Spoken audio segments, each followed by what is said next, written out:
Hi, I'm Alessandro Miro. I'm an actor in Puppy Love and Firefly Lane and Riverdale, to name a few. And you are listening to Kneel Before Pod. Kneel Before Blog presents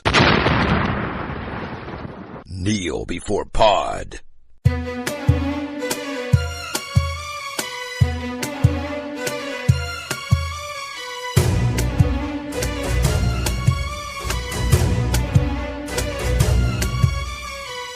Hello and welcome to Kneel Before Pod, the podcast connected by the web.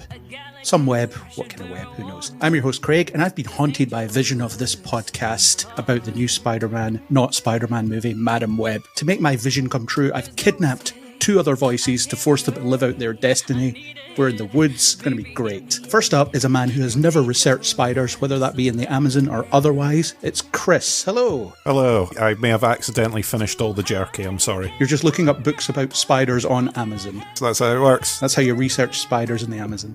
That's how you do it these days. Next up is the return of super nerd extraordinaire Darren Mooney. Hello. Hello. Don't worry, my Uncle Jonah will just sort this right out, I promise. I'll call my Uncle Jonah and we'll get this sorted right now. He's too busy rushing an edition of the paper 3 hours after an event happened. Is that a spoiler? Probably. I mean, there is some ambiguity about whether the Uncle Jonah ever actually appears in the movie, based on the reference that we just made. Could go either way. Could go either way, yeah. But first, before we spoil everything, we'll spoil nothing. So let's just go over some spoiler-free thoughts about Madam Web. So Darren, you go first. What did you think of this movie, if it can indeed be called that?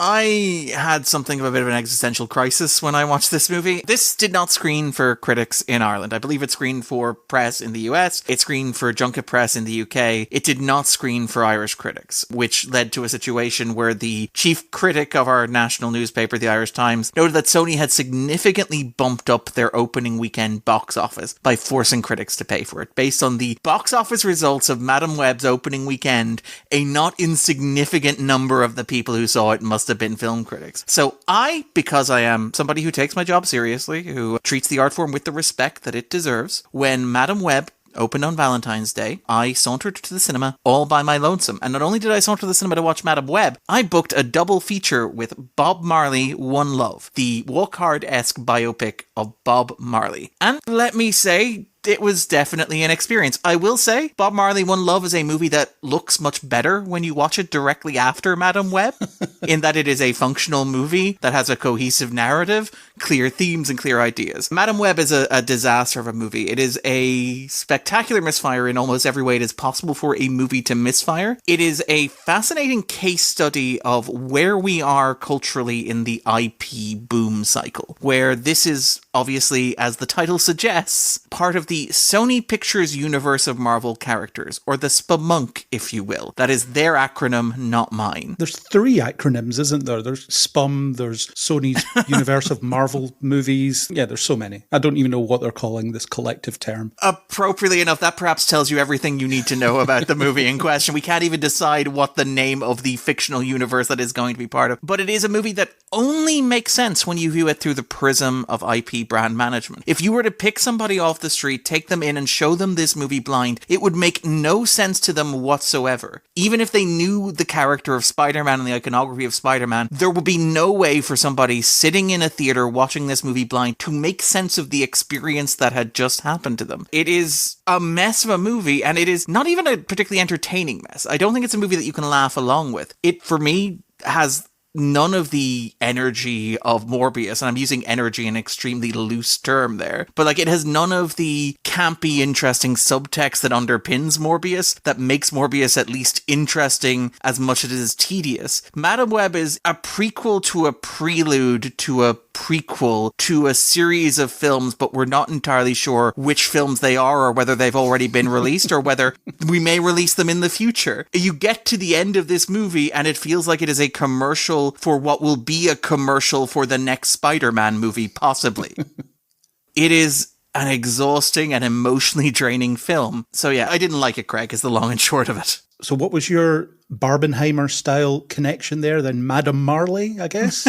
You would call it? Madam Love sounds vaguely inappropriate. I visited Madam Love on Valentine's Day. Sends the wrong message, I think. I will tell you, if you want to gauge, obviously there was the Hollywood Reporter article that came out after the release of Madam Web after its box office performance. That was the article that seemed to confirm that the industry itself is now using the term superhero fatigue. It is not just something that is used by cultural critics such as myself. People in the corridors of power are using superhero fatigue. And if you want to get a sense of how, I don't want to say over it we are, but how much in the doldrums of it, or how in decline it is, I do a radio slot on Friday mornings on Irish Radio. Plug there, Q102, check us out if you want. But I had booked tickets to see Madam Web because I'm a journalist, and as I said, I take my job seriously. And they were like, so Darren, what are you going to talk about on Friday? And I said, oh, Madam Web, the new Spider-Man movie from Sony's out. And there was a long, suspense-filled pause while the producer seemed to tap out a message, erase it, tap it out again, and finally said, is there any chance you could see the Bob Marley movie instead? That gives you a sense of where we are, I think, in the cultural conversation about these movies, this genre, and this film in particular. Well, we'll definitely get to more of that later in the programme, so to speak. Just to use your radio terminology. Make you feel at home. We'll be right back. Right back after these messages. Chris, what were your thoughts on this movie? Mine was slightly more romantic, just a smidge more romantic. I mean, Darren, you were saying you went along by yourself. I got to go with Craig when I went. We had a romantic Witherspoon's Valentine's meal beforehand as well. Yeah, Valentine's meal for two at Jon Witherspoon's, and then saddled up to Madam Web. We did not do it with Marley, unfortunately. Didn't have the time. One film was enough for us, we thought. Film's about real people doing real stuff. Nah, not about that. Real people doing real stuff, exactly. What a film it was. Darren, you've summed it up pretty well. Normally I would say they had thrown loads at the wall to see what would stick for any future project, but I don't even think they hit the wall. That's what sort of confuses me with this film, is there's like so many different elements where you went, well, they could have went down that angle and just focused on it and done it and maybe got something out of it, but they didn't. They just missed the wall so many times with all the stuff they were trying to throw at it. And it's another one of these ones where, oh, we're here to pitch the next film, really, or maybe tie it into something else, or maybe make it an origin for another spin, or the new universe can start from here again, because we don't know if we're going to continue being part of Marvel's thing. We might want to do our own thing. We can relaunch it right now. It's a confusing film. A lot of the time, you feel that the people reading the dialogue are as fed up of it as you are watching it, and it has all these not even jump scary moments, these sort of big sound crashes and visual things that flash in front of you and scenes that chop and change, and sometimes you sit there and you think, oh, they're waking me back up. They're bringing me back into the room. We saw it at IMAX in Edinburgh, and it was loud, distractingly loud at several moments where you go, whoa, what's happening? I was like, is that a stylistic choice? Is it supposed to be throwing me off guard or not? I don't know. I still can't tell if it was a purposeful choice. And then you can't tell, I mean, we'll get into it further on, you can't tell if it's like a proper editing style choice or just bad. I did not enjoy this. It passed the point of, oh, this is kind of funny to watch, into this is kind of annoying to watch. Sometimes films are bad in a way that you can almost enjoy them because they're bad. And this, I just didn't enjoy it. Over to you, Craig. Craig loved it. Yeah, that's Craig thought it was great. 5 stars, says Neil Before Blog. I'm not going to defer from the consensus here. I'm just going to actually just read the blurb that I sent on a couple of Discord servers after seeing it, because it was commented on positively as being an entertaining read. So here we go. Madam Web is a total disaster. Not one convincing performance. Somehow a great cast agreed to appear in this thing, despite the fact that they all come out of it looking like bad actors. It has baffling dialogue that in no way resembles human speech, rapid cut, headache-inducing action, terrible storytelling, laughable attempts at fan service. No decision made in the making of it was the right one. I had a great time with it. I thought it was hilarious. Craig did laugh. I can confirm, as someone that was there in the room with Craig, Craig laughed at moments that were in no way intended to be comedic. I laughed out loud at one moment, and the 6 other people in the... By the way, another superhero movies are over moment. There were 6 people in the gigantic iSense screening of this I saw. I sauntered to Bob Marley afterwards, and I could find my seat because everybody was already sitting down. There's a line in there, I hope the spiders were worth it, Mum. And I laughed out loud, and all 6 other people in the cinema turned their heads and looked at me. And I felt really vulnerable and uncomfortable. Our screening was reasonably busy, actually. It was reasonably busy, actually. To be fair, people had attended that screening. as I was watching it, I became more and more fascinated by what the film is rather than what I was watching. And I think that's where I was getting my entertainment from, because I was just waiting to see what ludicrous thing was going to happen next. And it never disappointed. Every scene was just, wow, this is a thing that they're doing. And someone made this? When they say movies could be written by AI, this feels like a movie that was written by AI, but it wasn't. I think what probably happened, we'll get to it more, is something was handed in, and then someone else took it and spat this out on the other end. You say AI. My feeling watching this is that this was noted to death. I don't think AI could have come up with this because AI doesn't have the perverse profit motivation that drives so much of corporate executives in America. This feels like, as you said, as somebody turned in a script which had a high concept, which I'm sure we'll talk about when we get to the spoiler zone. It's very obvious what the high concept driving this movie was, in that it is quite literally beloved 80s movie times Spider-Man. But somehow along the way, some executives were like, we have some notes, and every single one of those notes was accepted into the script, even the ones that contradicted the other notes and the basic pitch of the movie. So yeah, I wouldn't agree with the AI thing. This feels like this is a very human movie in the way that humans can be terrifying. Well, on that, should we crack open a can of Pepsi and light some fireworks and get stuck into this thing? Yes. Non-spoiler, one of my favorite moments in the movie is when Dakota Johnson is handed a can of Pepsi, obviously a huge corporate sponsor of this movie, looks at it like it's an alien object and says, "Can I have anything else?" Well, the funniest thing is, in Cineworld, you get an advert for Pepsi before the film starts, and then what we got was another advert for Pepsi, for the next 2 hours. So that was great. Never wanted Pepsi less than after seeing this. But anyway, let's do this.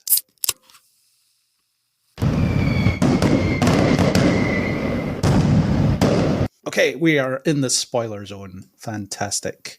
Good soft drink that helped us in there. It really hit me over the head with that sponsorship. Yeah, that's it. Yeah.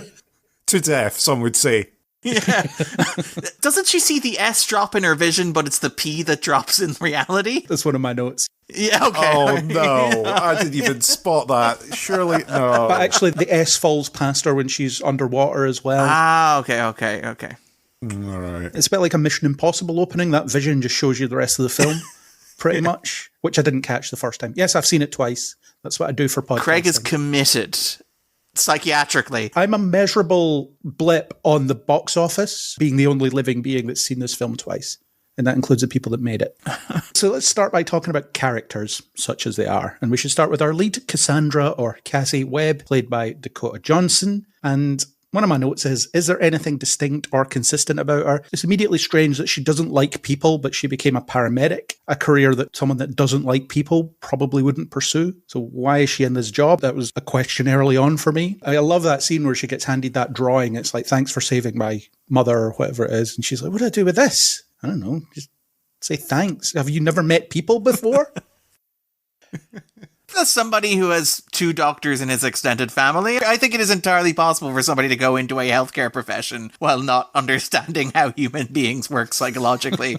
I love you very much, brother and sister. The thing with Cassie, which is kind of odd. Well, first of all, why make a Madam Web? This is the thing that I cannot understand at a high concept level. The character of Cassandra Webb, who is Madam Web. Cassandra Webb is spelt with 2 B's. Madam Web is spelt with 1 B. It feels like you missed a branding opportunity there because it's not really a secret identity. You're still Madam Web. It's just with 1 little B. Why make a Madam Web movie? Start with the basic premise of the character. You are Sony. Sony have access to the entire slate of Spider-Man characters. Now, that is a very limited slate in that they are all arranged around Spider-Man. They have 1 big recurring central motif. That doesn't stop them, apparently. No, it doesn't stop them. I don't understand why you would make a Morbius movie. I don't understand why you would make a Venom movie without Spider-Man, given Venom is what if Spider-Man had a black suit and a long tongue. I don't understand why you would make a Craven movie without Spider-Man. But of all of those, I'm like, if you were to give me a Rolodex of we only have Spider-Man characters and we are making 4 movies, including one sequel, around characters associated with this brand, there is no way I would land on Madam Web as my third choice. Because the character isn't hugely popular. She doesn't really have any huge presence in the comics. She's not particularly central to the mythology of Spider-Man. Her power set is kind of boring. She's precognitive. She has appeared only a handful of times. In the comics, she is elderly, and she is in a wheelchair, which limits the options for dynamic movement in terms of you're making a comic book action movie. Although if you watch the 90s cartoon, she's very prominent in that. Maybe that's... But in that, she's a cosmic being that's one of the Beyonders people. So even that was a radical change when it was adapted for the cartoon. Yeah, why pick Madam Web of all this? It's already craven enough to make an entire universe out of characters who are secondary to Spider-Man. Of all those, why Madam Web? Is the reason to pick Madam Web so that when I go see Kraven the Hunter later in the year, I'm like, yeah, that pitch makes sense. That's a good choice, comparatively. Good question. I would just counter that by saying there's no such thing as a bad idea. It's more the execution of it that's bad. So there's no reason they couldn't dig through the lore of Madam Web and turn it into something completely unique and interesting. They just didn't. But it is a confusing one to go for. When I heard it was announced, I thought they were going to go for it because in the comics, I think it's Jessica Drew maybe that's the current Madam Web. And she also has spider power. So I thought they were going to do all that. So it's Spider-Woman, but psychic. But they don't. They age down the traditional, original Madam Web. The only reason I could see that they went for Madam Web is there not some multiverse element to Madam Web as well in the comics? Or am I making that up in my head? Yeah, she gets involved in the Spider-Verse events. Yeah, so the Spider-Verse events and things, the only reason that I thought they potentially went down a sort of Madam Web cul-de-sac was so that they could use Madam Web as a kind of middle thing, a centre to their little web of SPUMM that they could use as a little jumping off point to all these other things if you wanted as a watcher of sorts or something to try and tie. And that's the closest excuse I can get as to why you would go Madam Web, apart from what I said in the spoiler-free section at the beginning, which is in this film you're kind of going, oh, this is a prequel to a Spider-Man, maybe. Terms and conditions apply. So this can be seen as a beginning of a thing. But why Madam Web is part of that? And we've spoken about Morbius before, we've spoken about Venom before on the podcast. It seems random to do those without Spider-Man. And I think if you had done a Spider-Man film where Madam Web featured in some sort of capacity for a purpose, and then you go, wow, that really clicked. The audience really engaged with that. Guess what? We're going to do the origin story of that Madam Web. Cool. You've earned it. Go and have your film, Madam Web. But this, without, doesn't. Wasn't this originally set in the Andrew Garfield universe? And then they did reshoots to get rid of all those references. It was meant to be the 90s, yes. I think. Yeah. And the soundtrack still is, because you still have, as a 4 Non-Blondes in there, you still have the Cranberries in there. Obviously, they have Toxic, and they draw attention to Toxic on the radio. And someone's playing a PSP. That's going to be a big hit in this year, which is 2003. There's a Beyonce poster CGI'd on a wall, and there's a line which says, I have to go home and see Idol, which is, I believe, Dior. I don't think you see her lips move. I have another note in Dior, which we will get to when we talk about another character. A lot of Dior in this movie. Why not just make a Spider-Woman movie? You have 3 Spider-Women here, not to jump ahead and cut Craig off, but like you have 3 Spider-Women here. Why not just make the movie where they are Spider-Women instead of making a movie where you show a grand total of 2.5 seconds of blurry footage of them being Spider-Women? Well, it's the usual Sony thing, isn't it? We're going to tease all this stuff that we're not actually giving you in the trailer. I mean, they do give us it, but everything you see in the trailer related to Spider-Women is in the film. Pretty much. It's not quite as bad as photoshopping posters and stuff into the background of scenes to make the film into something that it's not. Obviously, that's the same CGI guy that they hired to put Beyonce posters into this film. But it's almost misleading in a way where all the promo imagery and stuff are the girls as the Spider-Women in the costumes, and they use that in parts of the film. If you go into this film thinking, oh, I'm going to get to see a Spider-Woman film, Spider-Woman teaming up, yeah, we'll show the men how it's done. Wah! No, you do not get that in this film. And it's barely teased that you might get another one of these. It could get to the end of this and go, well, the future's changed now, so you don't get spider powers. You get pizza. It's a bit like when they marketed X-Men Apocalypse with the traditional comic book costumes that only appear in the last 10 seconds of the movie, and then the next movie they all have different costumes. So they spent money in their production budget on that, and they never got used, really. Yeah.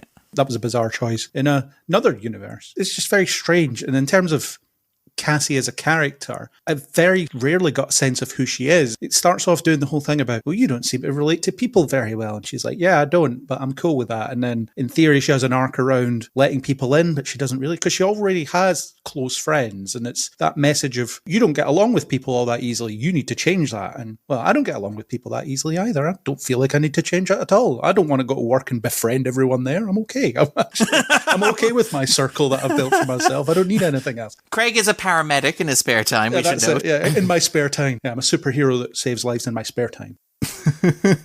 She was just very strange. I didn't understand who she was at any point, and it just kept changing as the film went on. This is the thing where the only way to understand... I'm not being hyperbolic. The only way to understand this movie and to make sense of it is as an IP play.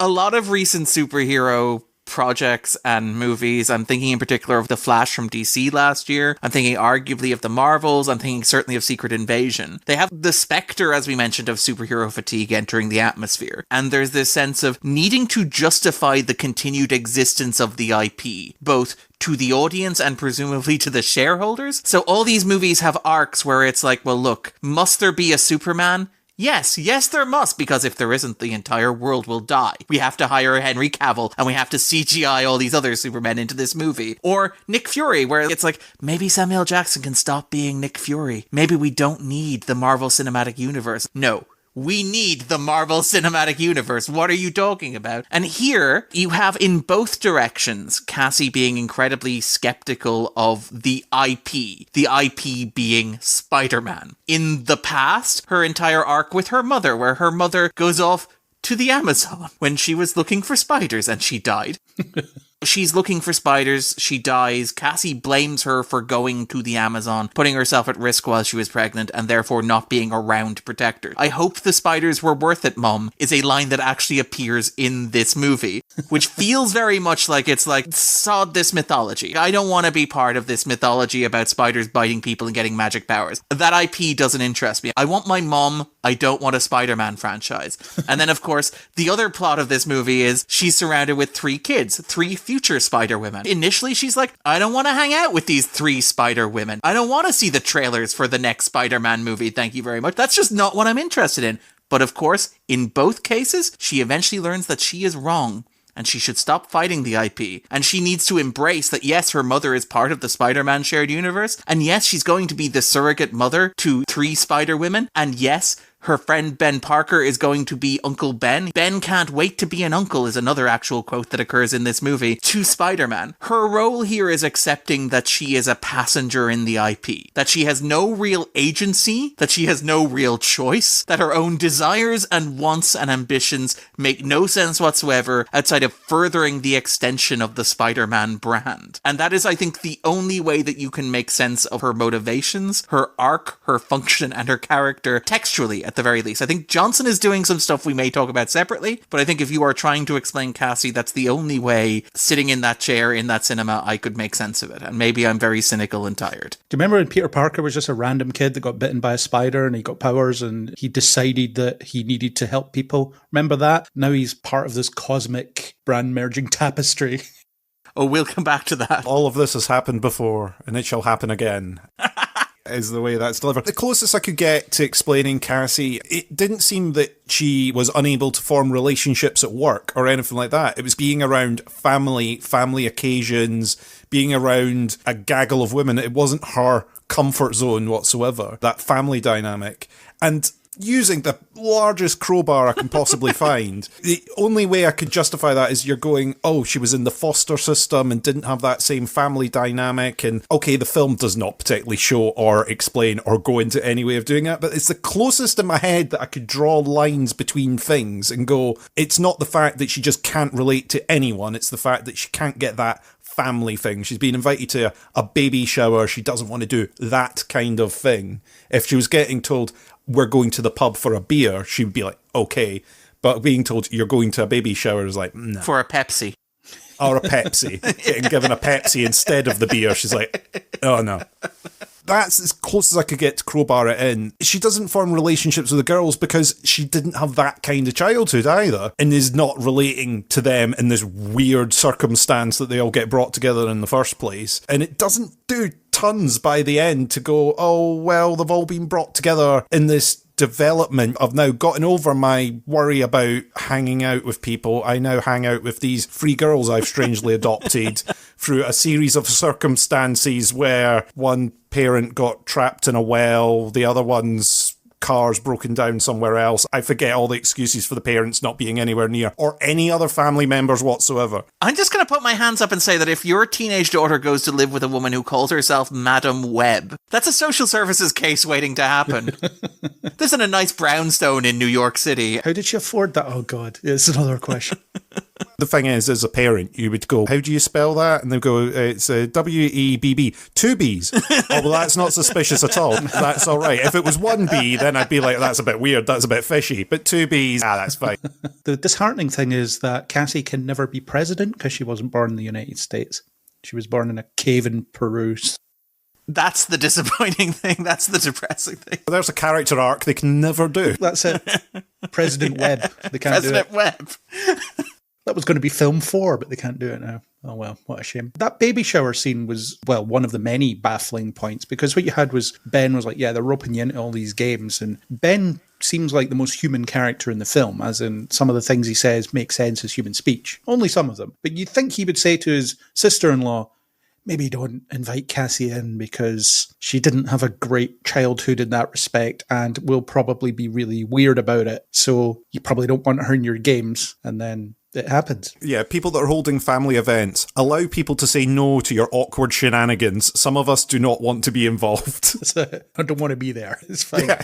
It's okay. I'll be outside with my friends. Why is she there in the first place? I don't know. That's baffling. It really is baffling. Craig, you brought up something there that I think is worth stressing in terms of what this movie is. The Spider-Man origin, as you say, is a kid who just randomly gets bitten by a spider. It's with great power comes great responsibility. The entire premise of Spider-Man is he's a normal teenage boy who, through sheer luck, coincidence, happened to be in the right place at the right time to get these powers and to have to deal with the consequences of it. And you guys have talked about comic book movies, you've talked about comics. The way the comics work is you layer continuity after continuity after continuity on top of them. The villain, who we'll talk about in a moment, is Ezekiel Sims. He's a J. Michael Straczynski, John Romita creation, but he's part of that convolution of Spider-Man's backstory that happens over decades, where it's eventually revealed in the comics and in the Amazing Spider-Man movies from Sony that his parents were secret agents or spies or scientists or whatever, and his backstory becomes a lot more specific. And here, as you said, you have through Cassie this thematic connection to the spider people of the Peruvian Amazon. It's not the same spider, but it does feel like it's kind of trying to retrofit Spider-Man into like a Dune or Star Wars or Lord of the Rings-esque chosen mythology, where Peter Parker is destined to get bitten by a spider in the urban jungle of Manhattan, New York City, and become like one of those Peruvian Spider-Men, because obviously he has the same costume as Sims as well. And it feels like this weird attempt to mythologize Spider-Man, because obviously Spider-Man is the center of the SPUMM, the Sony Pictures universe of Marvel characters.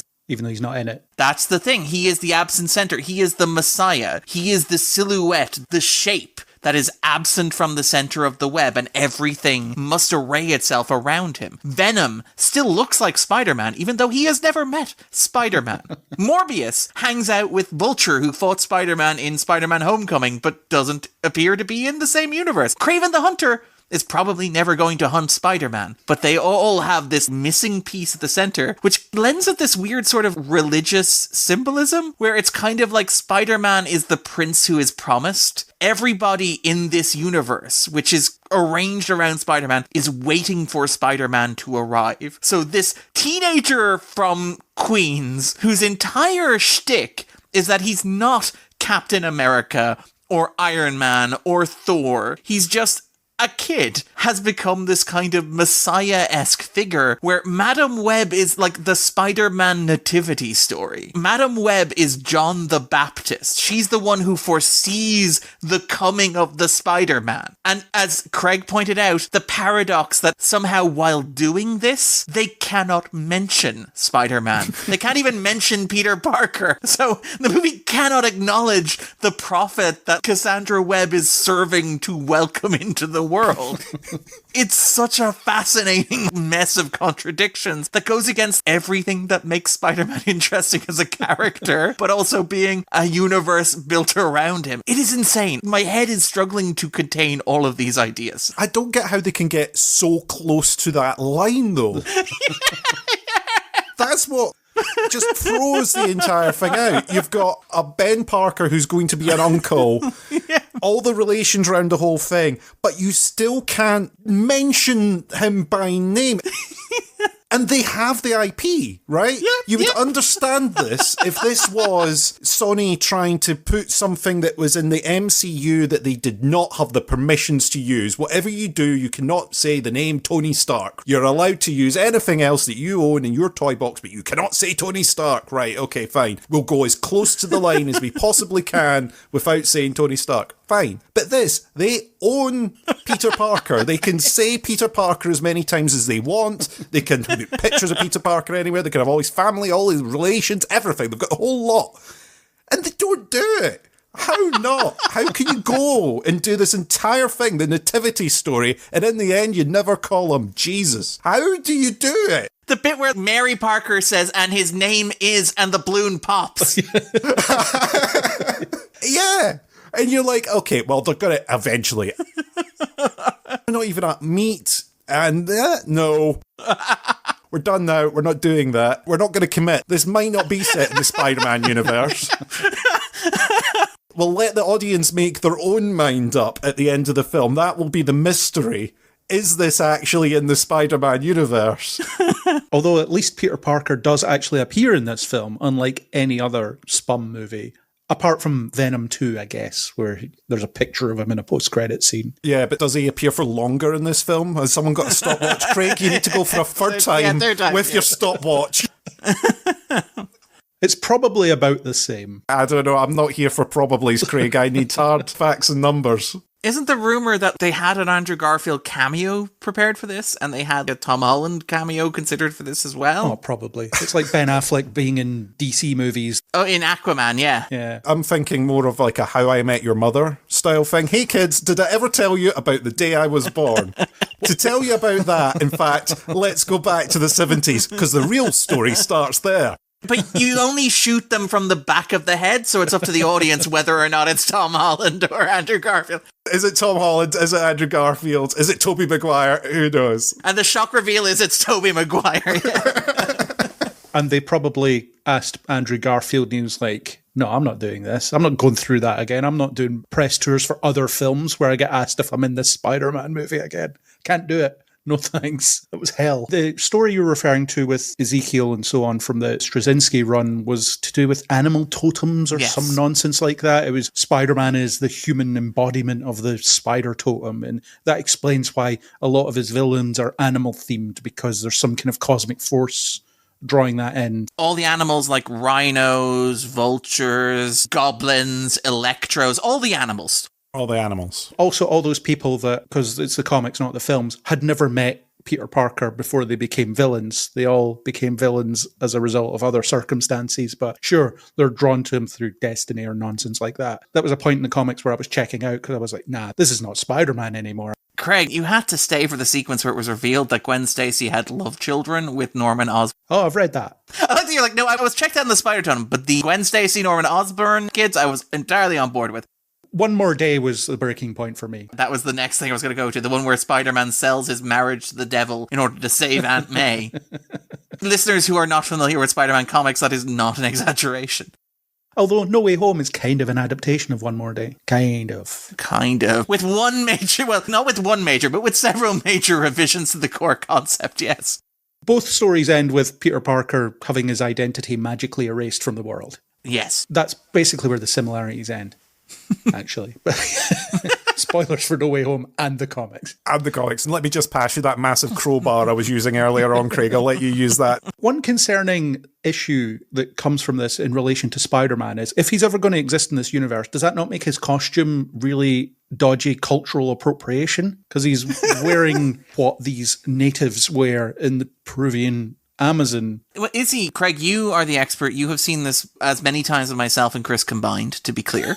But again, this is one of the things, we're talking all over the shop, but if we want to talk about Ezekiel Sims is the one who wears the Spider-Man-esque costume, right? Yes, but when you see flashes of the Las Arañas people, they're covered in red paints and they have the ropes tied around them, so it's kind of a web pattern. There's a quick shot of one of them hanging upside down and it's almost the rope makes the eye pattern, so you get a brief glimpse of, oh, that guy looks kind of like Spider-Man.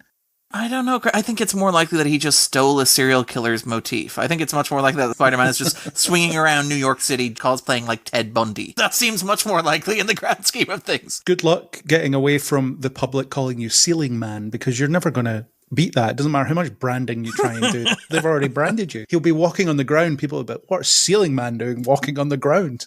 The moment where Juliet goes, he's like a spider person. You can almost hear the lawyers approaching, stampeding across.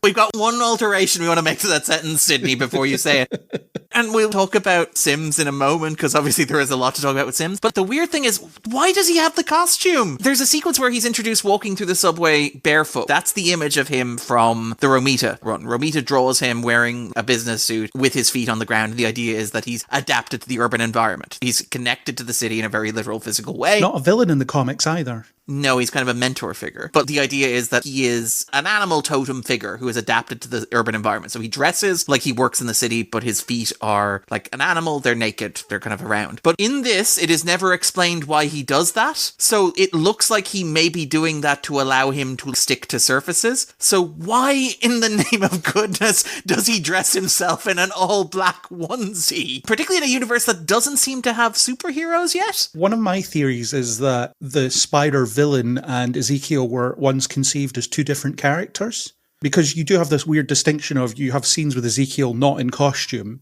and then he's in costume whenever the action stuff happens, and then it's later in the film where he takes his mask off and you see him in costume but unmasked. So I wonder if it's like a Shredder situation from another Sony Misfire franchise thing, where it's, yeah, we meant these to be one character originally and now they're two characters, whereas here it's, we meant two characters, but there's one character. So maybe in some version of the script, Ezekiel was the mentor figure, and there was some other weird cosmic being coming after them with spider powers. It was another one of those ones I can't explain, even in, I'm a fan of running off and doing a bit of headcanon, but the fact that he would walk off the train, he's in costume, he'd be on the ceiling, he's in costume, then he's standing on the ground, not in costume. If it was just the in your head flashbacks, weird dialogue scene, you could kind of explain it in that, maybe. It's still weird. But when it's that subway scene thing, you go, how's this working timing-wise, everything happening? It just doesn't work. And Craig, your reasoning there of at some point they had two different villains is as close as I can get to that. Because he's in his civvies and he's prepared to murder them in full view of everybody on the train without a costume. And then once they get off the train, he's like, right, I'm going to go get changed. And then go after them. Can I throw an idea out there to compliment your idea, Craig? Part of me wonders if this is a reshoot note where it's like, it's a superhero movie, there has to be a superhero costume. Yeah. And they're like, what's the easiest one we can do? We could just throw it on the stunt guy. Because it's a Spider-Man costume as well. Yeah, evil Spider-Man costume. Yeah, it's a non-union equivalent Spider-Man costume.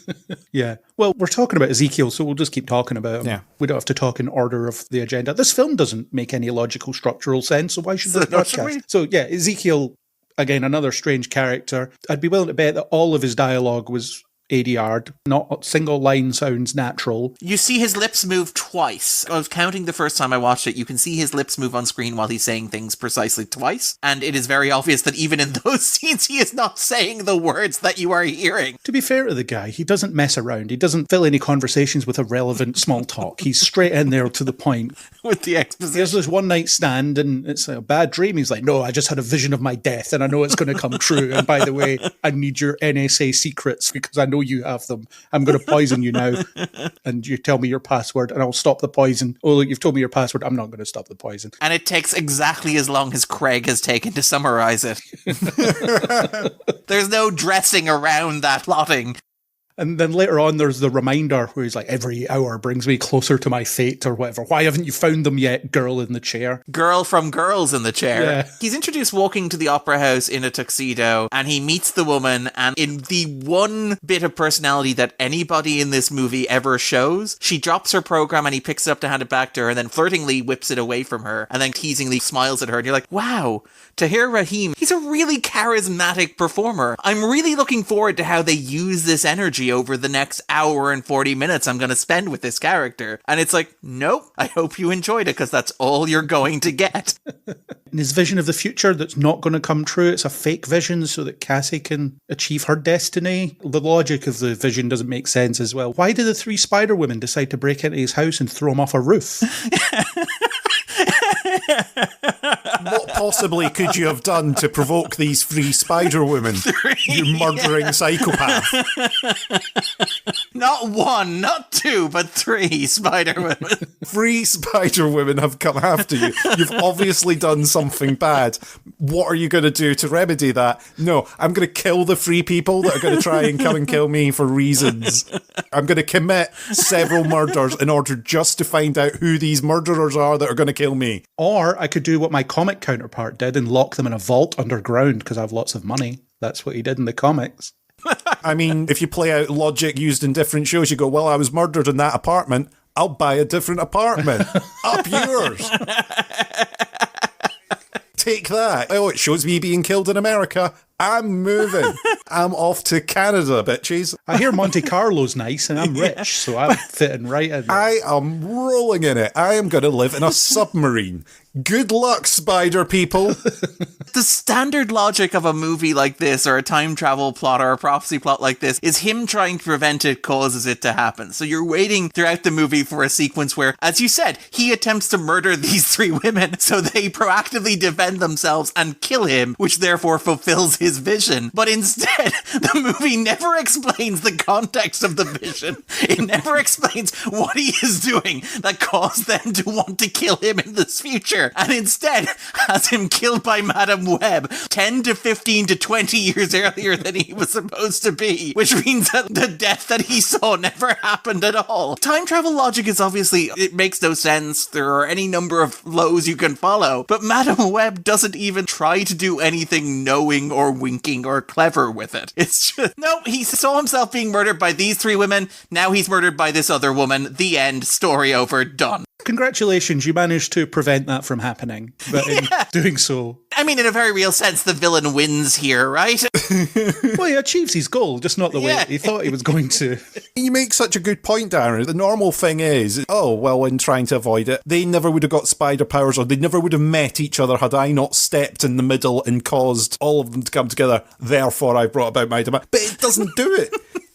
Did they think it was smart? Were they like, oh, everyone will expect this scene to come true. We're going to pull the rug out from under them. I don't know. None of that happens now, apart from they do get spider powers. Maybe get spider powers. Not in this film. That's for Madam Web 3. That's the 3rd film. They've turned one of the B's round to make a 3. Oh, nice. Yeah, there's the pitch. Or the E. I guess it would be the E, wouldn't it? Is this the point to talk about the spider-shaped elephant in the room that is several spider-shaped elephants in the room? But the clear sense watching this that this was meant to be a Terminator movie about Spider-Man. Watching this movie and looking at all the ingredients of it and looking at the events that happen, paying no attention to the dialogue that has been heavily ADR'd and paying no attention to the 2.5 seconds that you see the women in costume. This movie seems to make more sense if Ezekiel Sims sees Spider-Man killing him in the future, and so decides to prevent the birth of Spider-Man, which would explain why the key climactic set piece of the movie takes place while Mary Parker is on the way to the hospital to deliver her as yet unnamed baby with her brother-in-law Ben, who can't wait to be an uncle. But it does feel like they got cold feet at some point, or were like, we can't do the Terminator but with Spider-Man, so I guess 3 Spider-Women? Get Mary to the hospital. He won't be interested in you now because I'm here. Okay.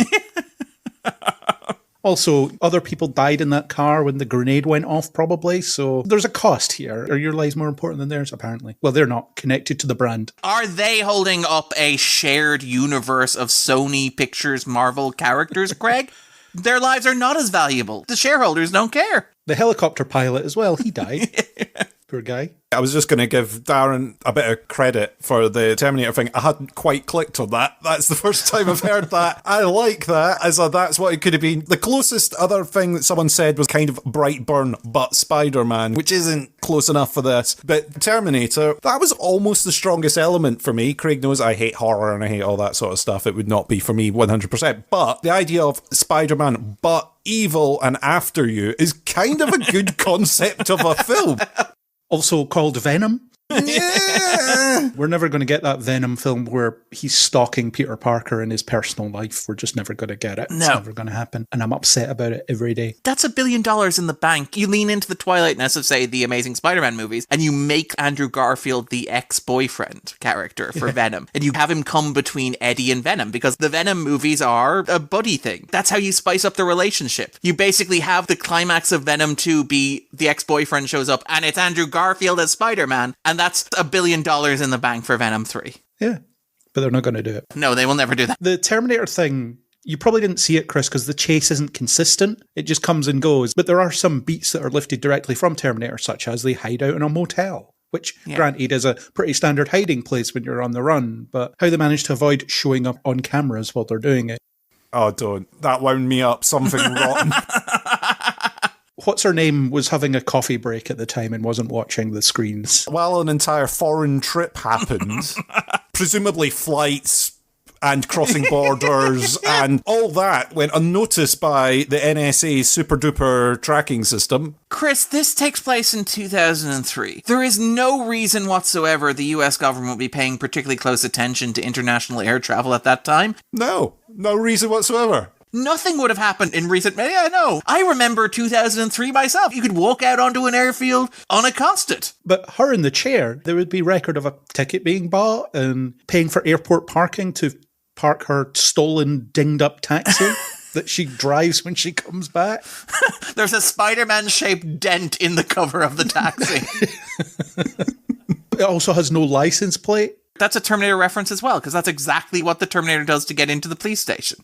Yeah, and aesthetically, there's some connections to it. A lot of it's set in kind of backwater places where there aren't a lot of people. That's probably something they were driving at, but they just never got to because they were trying to do so many other things. Or they revised out. My feeling watching this is that this is something that was revised out. I suspect the pitch in the room was Terminator times Spider-Man, and everyone's like, yeah, that's $1 billion idea. And at some point, the executives got incredibly skittish, where they're like, can we do a Terminator movie with Spider? Do we want to sully the brand that way? And it's like, no, okay, what if it's kind of Spider-Man, but not really? It's like, okay, I like your idea. What if it's Spider-Woman? Okay, what if it's 3 Spider-Women? But we are keeping the baby in there, yeah. But what if the baby, we don't say it's Spider-Man? It really does feel like that Key and Peele sketch with the Gremlins 2 ideas. Madam Web feels like its creative process was basically that. The other thing with Ezekiel as well, he becomes a villain very quickly by, you found the spider, great, I'm just going to murder everybody around you now. Because I want the spider for reasons that aren't explained. He says, my family lost everything, so I need this spider. Is he sick? Why does he want it? There's a motivation point, right? He needs it because he's sick and he's hiding it, and Constance needs it because her daughter's sick and needs it. It could be this, well, I'm going to have it because I want to not be sick anymore. I'm not going to let you study it and possibly cure us both. That would be dumb. I'm going to take this spider, even though I know nothing about how it works, and that'll do. There's also the moment where he murders 3 people and then he shoots Constance and he's like, what have I done? I've gone too far. This is too much. I never meant to shoot you. Those other 3 I don't care about, but you, Constance. And then Las Arañas don't do anything to him at all. They just let him go. Let him wander. You know, this isn't the ideal form of movie criticism, but Chris's point about the international flights, the thing that got me is, how long was Cassie in Peru for that extended exposition dump and flashback? A week. She said. Was it a week? Yeah. Okay, because it doesn't feel like the girls have been hiding out at the Parker place for a week. It feels like they got there 4 hours ago when Mary goes into labor. Ezekiel also says, we haven't seen them for a week. Okay. See, this is why you watch it twice, Craig. This is why you're the expert here. I'm committed. That's it. When I'm doing a podcast about a film, I watch it twice because first time is just vibes. Second time is I pay attention or more attention. I do neither. We've seen nothing for all this time. And like you say, you cut back to them and it's like, oh, they've watched a film in the afternoon and everything's fixed now. We're all getting on. There's no questions whatsoever. I really like Adam Scott. If there's one thing that I can try and go, well, this was all right. I think Adam Scott was all right. I don't think what he was given was particularly, but Adam Scott in this was all right. The only bit I couldn't get was the little bit of dialogue between him and Cassie and going, anyway, so you know how it's in the news that I've abducted 3 kids? Anyway, they're yours now.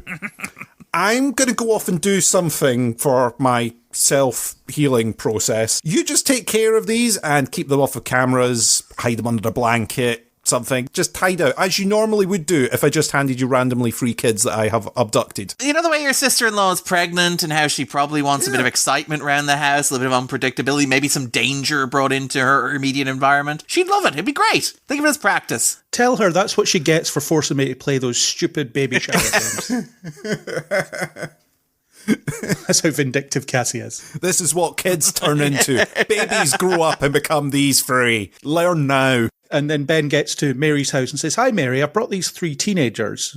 Isn't there 3 teenagers that have been abducted that are in the news at the moment? Yeah, but this ain't them. For different 3 teenagers. They're just going to live with us for a while, and it doesn't make any sense. In fairness, that is somewhat consistent with Ben Parker's retroactive characterization when you eventually learn more about him in the comics, as in, he'll do anything for anyone, no questions asked. That's the kind of guy he is. Whenever he's brought up in the comics, everyone who knew him talks about how much of a saint he was. Never did a thing wrong in his life and always helped people, even to his own detriment. Just keep living up to that impossible example, Peter, because that's the kind of guy your uncle was. He never made a mistake. I want to find the one hot dog vendor in New York that he never tipped. Yeah, that's it. The one time he was rude to someone. There's got to be dirt somewhere.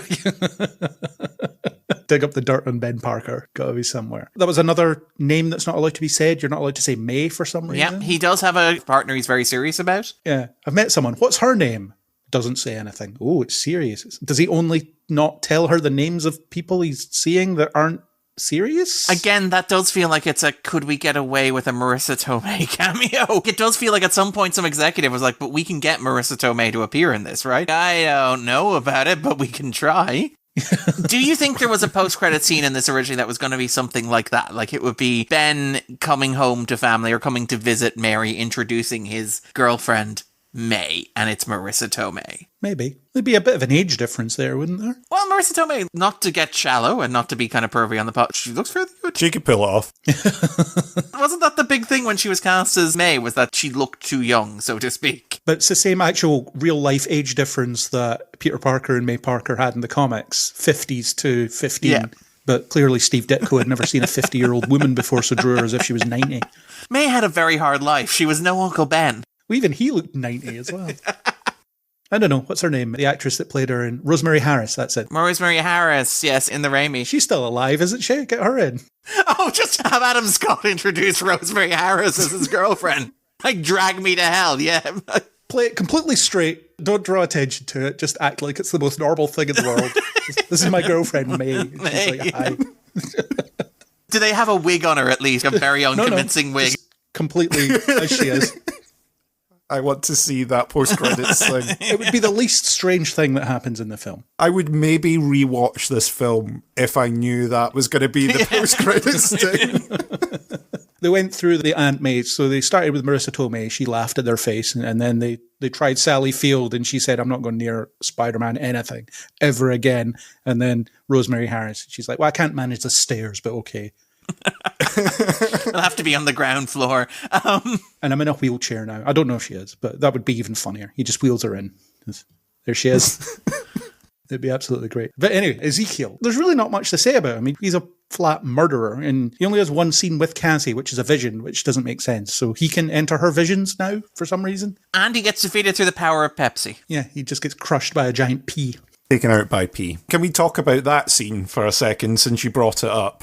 And it's now fresh in my head. That strange bit of on-screen dialogue that they get together. The thing that looks like it's not a vision and then is. There's a lot of that, isn't there? There's a lot of scenes that don't appear to be visions, and then she wakes up, or she comes to her senses and it turns out it was a vision. That was one of the biggest in my head, sitting there thinking, this was a weird cut / reshoot / re-edit of this entire thing, because it looks like she goes back to the scene of the crime for reasons, and then they have this conversation, and then she wakes up.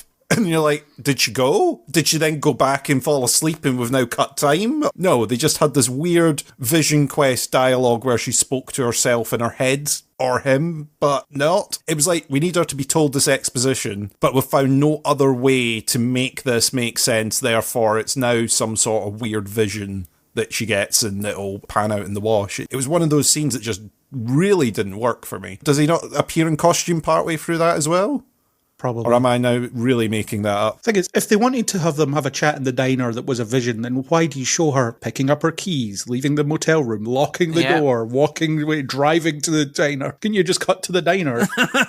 Cut to the diner, show her slightly nodding off, getting a bit woozy, and then she's in the diner having the conversation. This is the thing, just how poorly this is constructed visually in terms of grammar. I can understand conceptually why you wouldn't want to distinguish between Cassie's visions and reality, because you'd want theoretically some suspense. You want to show something terrible happening and the audience is shocked, and then you go back and you get another chance to fix it. But the problem is that these sequences, as Craig said, they go on so long that they border on being interminable. The one that I think about is the sequence where Ezekiel is coming on the train and the three girls get on one at a time, and she sees the vision of it and then it happens, but the vision of it seems to take like a solid 8 to 10 minutes for all of the elements to arrange themselves, and then she just jumps back 8 minutes in the movie, and I'm like, you have not bought enough goodwill for me to buy that.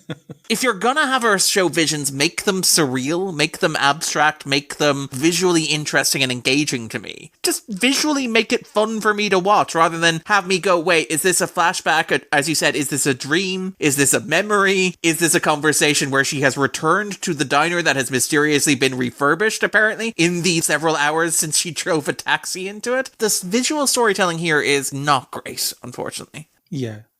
And they do the vision fake out thing too many times, to the point where you're just expecting nothing to be real. I think the only time it's used effectively is, funnily enough, in the climax where she's seeing things happen and then thinking, right, now we need to duck, or you need to move out the way. And that's a good use of that power. Which is fun. The fireworks factory is theoretically fun. The only problem is it only lasts like 30 seconds, and then you're immediately in Pepsi product placement again. Yeah. Is it a Pepsi factory or is it a fireworks factory? Pepsi also make fireworks. They make fireworks in your mouth. It's to capture the experience of drinking Pepsi. The secret ingredient. I think it was a Pepsi factory repurposed as a fireworks storage place or something. I don't know. I love that that is the thing the script goes out of its way to set up earlier in the movie is you can't go in there, there's fireworks. That's what we're going to pay off. When we get to third act, that line is what we're going to make sure that the audience has firmly planted in their head and remembers coming up to the climax of this movie. And in case you've forgotten, all of that dialogue repeats as if you're supposed to sit there as the audience and think, oh, wow, now it's coming together. Here's this one building I know that's very dangerous, and we're going to have a fight in there. Hey, kids, let's go where the explosives are. Now look, I know I haven't been the best caretaker for you three young women who need to be protected, but trust me, we're going to the fireworks factory to fight the psychopath who wants to murder you. It'll be fine. Yeah, it'll be fine. And do exactly what I say. And they're like, yeah, we're going to listen to you now because we trust you after leaving us for a week. While we're shouting out things that I like during that climactic action sequence, I love the bit where they charge the EKG machine and just press it against the roof of the ambulance. That was actually a nice little touch. That was one bit of that climactic sequence I enjoyed.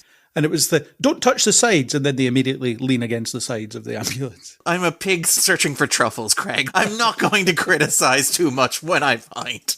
What was earthed? That's my question. It's on rubber tires. He's in the air on the roof. What was earthed in order to complete the circuit? Anyway, cool move. Very nice. Made use of the ambulance. But what was earthed? Carry on. You wouldn't question it if it was in a good superhero film, to be fair. Yeah. The fact that it's the only sequence in that sequence that worked for me at all is the problem. Yeah, crazy. Yeah, it's just absolutely nuts. That's all the characterization you get for Ezekiel, really. He wants to prevent himself being murdered. A very relatable motivation. Apparently, he came from nothing and somehow amassed a fortune, but he's also cursed, whatever that means. Instead of just killing him, they cursed him, but that's because he's part of this destiny that Cassie has to play her part in. Also, he keeps the spider who bit him, even though that plays no part into it, because presumably he's already been bitten by it. Well, that's what I thought. This spider's going to bite these 3 girls. Yeah. No, doesn't. Okay. At some point, they are going to try and track him down. They are going to be bitten by the spiders. They are then going to come back and kill him with spider powers. Excellent. Is it the same spider? Has he been off breeding that spider? Does that spider just live for a very long period of time? It was the 70s that he got the spider, and that spider is looking good for its age. What did he do to amass his fortune? The whole thing was, we're going to study the spider, and we are going to make the money. The spider's still alive. What did you do? Step 1, spiders in the Peruvian Amazon. Step 2, question mark. Step 3, profit. And then at the end of the film, you see Ben keeping it in a habitat as a pet. He's like, I've got this pet spider. Yeah, one day. One day it's going to do something, maybe. Yeah, Adam Scott's Ben. I think he was the sort of bright spark in all of this. Anytime he was on screen, it's like, yeah, this guy's likable. He's just innately likable. Yeah. So if anyone's going to be a young Uncle Ben, then sure, it's this guy. If it is the Andrew Garfield universe, I can't see how he ages into Martin Sheen. But I can kind of see, he lets himself go a little bit. He becomes a bit more Massachusetts-esque. Scott is interesting because I'm primarily familiar with Scott playing Jerks. Step Brothers is the big one for me, for example. It was Parks and Rec for me. Ah, okay, so that's maybe where the difference is between the two of us, where the gulf exists. But I thought that he was very good here. And again, he plays decency very, very well, to his credit. Yeah, for the few scenes that he's in. He disappears for large swathes of the film. Can you blame him? I did like the line where Cassie said, is this the only time you've been shot at in Queens? It won't be the last time you get shot at in Queens. He's a veteran as well. He's not only a paramedic. This is the Uncle Ben mythology that's building up, where he can't just be a paramedic. He has to have served in the armed forces as well, because he has to be a real American hero. And of course, his brother is implied to be off on spy missions, where Mary's like, he's out of the country. On a stag do in this timeline. Is it a stag do? Did they say it's a stag do? Okay. No, that's my headcanon. When he just goes, she's off away. You're saying spy missions. I'm saying stag do. The secret is Ben is the good brother. Richard was kind of an asshole, but he's dead, so we don't talk about it too much. We made stuff up to make you feel better. Yeah. No, the secret is that Ben is Peter's real father, because Richard's out of the country a lot. Ben's always there for her.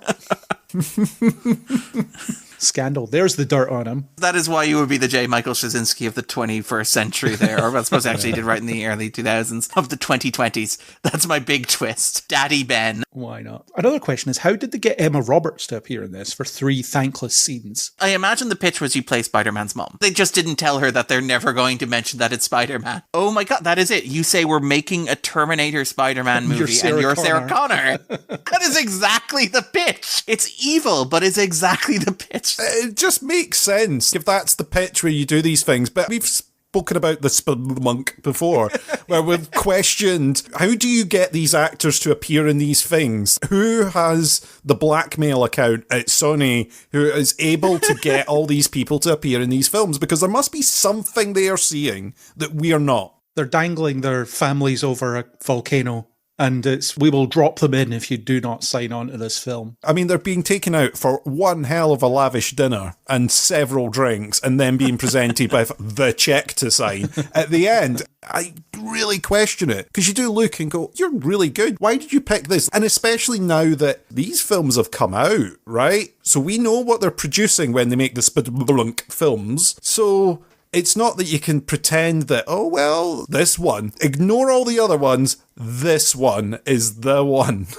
This is a good one. Can I actually push back a little bit on that, Chris? Because this is the thing that I find really interesting. This is the thing that I think kind of separates the sphere in which we are talking. And I want to be clear, we includes the three of us here, but anybody who is listening to this, where we are aware of how the industry works and the differences between the various companies. So we're aware of the fact that Sony and Marvel are different companies and Marvel and DC are different companies. The moment I remember is sitting down to watch Avengers Endgame with my mother because she had heard it was the biggest movie of all time. And she's watching it, and afterwards I go, what did you think of it, Mum? She said, it's pretty good. Where was Batman? And if you listen to the interviews that people give around these projects, I think Dakota Johnson, when she was asked what was it like to make Madam Web, she says, well, I talked to my good friend Lizzie Olsen about what it was like. There is a non-zero chance that Dakota Johnson thinks she is in the MCU, that she thinks she's in the same universe as not only Tom Holland's Spider-Man, but also all of the Marvel pictures. And if you're doing that, even if you accept that people who work in the industry are theoretically aware of the difference between Disney and Sony as major studios, Dakota Johnson, I'm not entirely sure of that. We'll talk about Dakota Johnson's interview Persona when we get to it. But Sony made and distributed the 3 Tom Holland Spider-Man movies. And 2 of those movies made over $1 billion apiece. And in fact, those 2 Tom Holland Spider-Man movies distributed by Sony are the last 2 films in the MCU to gross over $1 billion.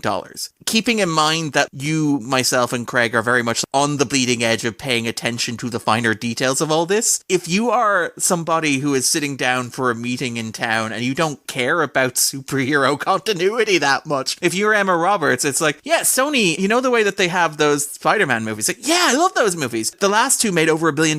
Yeah. Well, they want you to play, wait for this, they want you to play Spider-Man's mom. I can imagine how when you're sitting in that meeting or at that bar or at that barista table or whatever it is, you go, where do I sign? The last 2 Tom Holland Spider-Man movies made $1 billion. I'm playing Spider-Man's mom. I am going to ride that gravy train. I can see how they get people on that. You make a fair point. It's an elaborate scam that Sony are running. And basically what's going to happen is the actors in this film and other films are going to come out with some kind of campaign. It's like, has you or any of your family ended up in a fake Marvel film? Call this number and we'll help you out. Some sort of scene out of Hustle where they're sneaking people into the Marvel offices past all the big Avengers posters and everything to side, dressed up as cleaners where they steal the office first and then they bring their actor in and sign them up. They have a little cardboard cutout of Chris Hemsworth on a train set that goes around inside a meeting room to make it look like he's pacing. I hate that I'm going to say what I'm about to say, but to give the Sony Pictures universe of Marvel characters credit, it is worth noting Morbius is obviously a massive, massive flop, but the first Venom made, nearly $800 million worldwide, thanks to China? Did it not crack $1 billion? No, I don't think it did. I'm sure. Okay, well, you can fact check me on that. It made a lot of money. It made at least $750 million. We can agree on that. And then the second one outgrossed Eternals. The second one outgrossed the big Marvel Pictures release in that quarter of that year. Morbius flopped twice, so it all balances out. But I do think that if you're making a commercial case to somebody, you're like, yeah, it's Venom. And I don't know who Venom is, but I also don't know who the Eternals are. I don't know who Captain Marvel was. I don't know who Black Panther was before the movie came out. But you tell me the name and you tell me the number of dollars that name made, sure, why not? I'll do it. Yeah. Sorry, that's my very cynical. The scam thing seems like an avenue worth pursuing if they're just telling people that they're in the MCU and they're just not. Or we're having talks about merging you in at some point. Not correcting them, to be clear. Maybe not correcting them. When Dakota's like, I'm going to be in the Marvel Cinematic Universe. Like, you are going to be playing a Marvel character, yeah. Yeah, we didn't lie. We just didn't clarify what we were talking about. You'll be in a cinematic universe of Marvel characters. Maybe. No, it is a universe. We're not sure how it relates to all the other universes, but it is a universe. It's Marvel, but with 2 L's at the end. Yeah. And you have signed me for 3 of these, right? There is probably something in that, the selling it to them, but it's still baffling that they would end up seeing the script and thinking, this looks like something that's worth my time. Okay, this is the Dakota Johnson thing I wanted to bring up. The press tour for this has been a masterpiece of theater. The press tour for this is worth this. Dakota Johnson sitting down and saying if she were to be put on a team with any other Marvel characters, she'd pick the ones who are good at physical stuff, I guess. I don't know any of them. Or the can you name the previous 3 Spider-Man movies? And it's like Spider-Man and the Goblet of Fire. The press tour for this is a delight, but the thing is that during it, to her credit, Johnson has actually talked about what it is like to work in the industry today, where she talked about like making an independent movie, Daddy-O, which I think was sold at Sundance and is yet to be released. Cha-Cha Real Smooth, which she produced, which just disappeared onto streaming. Am I Okay, which she made in 2022. Which sold to HBO Max and has not been released. It has not even been dated for release. The vibe you get when you look at Dakota Johnson's press tour for this, and arguably the vibe you get when you look at her acting in this, I think I described it as a vibe that can best be summed up as has the check cleared yet.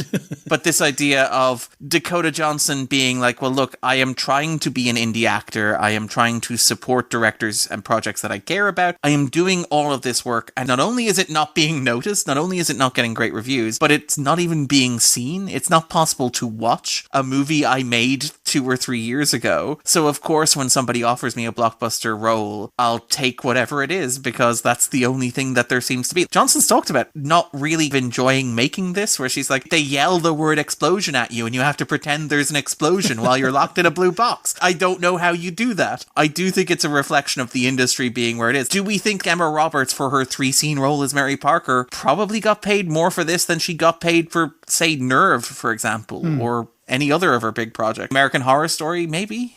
I don't know. And then you look at, say, the trajectory of Andrew Garfield's career. He made a ton of money playing Spider-Man in films that are very much maligned, but they have their fans, and obviously he's done really well out of it in terms of people warming to his portrayal at the very least. But he made these Spider-Man money and then he just went away and just did weird indie stuff. So that put enough money in the bank for him to do whatever he wants. And well, that's Robert Pattinson's thing as well. maybe Dakota Johnson had that mentality as well. This will give me a good nest egg and then I can pick cheaper projects that I'm not going to get paid very much for. And again, picking a project that's S.J. Clarkson directing it, which is a woman director, which is rare enough in superhero films. She has talked a lot about how she likes working with Clarkson, and I do wonder if that was part of the pitch as well, where it's you'll get to work with a female director on a project like this. And if you are somebody who is committed to making the industry more equitable, that's a fairly nice carrot to dangle in front of you to lure you to sign on, I think. Did she not say she fired her agent after this, though? There's some controversy over that, where this was over Daddy-O. I think the Hollywood Reporter suggested it was just coincidental timing,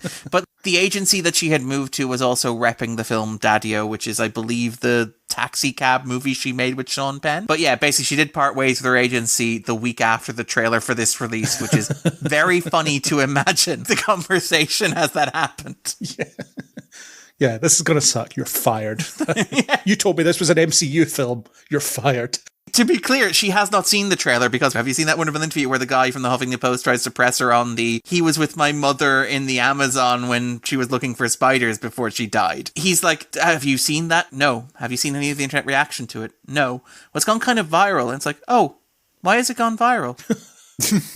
Just this really awkward conversation where he can't say because people think it's really stupid and people think the line delivery is unnatural because she's sitting in the chair opposite him and just looking at him going, what did people I think he says, because people thought that the sentence sounded weird out of context. And then she goes, but doesn't every sentence sound weird out of context? It's the most delightful piece of performance art I have ever seen. It's incredible. I recommend checking it out. Put it in the show notes. Absolutely. I will look that up. I've seen some stuff, but not all of it. Let's talk about the 3 Spider Women. We'll come back to the state of the industry later. We'll end on that downer about how we're all doomed to watch an endless stream of stuff like this for the rest of our lives because no one learns any lessons from them. But anyway, we'll get to that.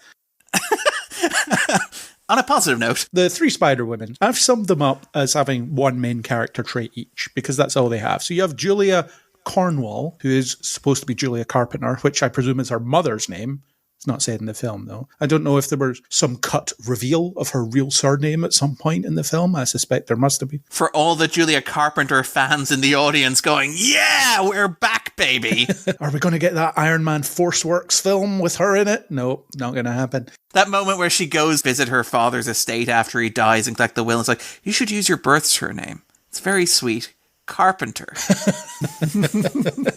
I put her character trait as naive. We have Mattie Franklin, who is a young Spider Girl who's the most recent character, I believe, of the 3. Edgy skater girl. That's her one trait. And the last one, Anya Corazon, is good at math. That's all she is.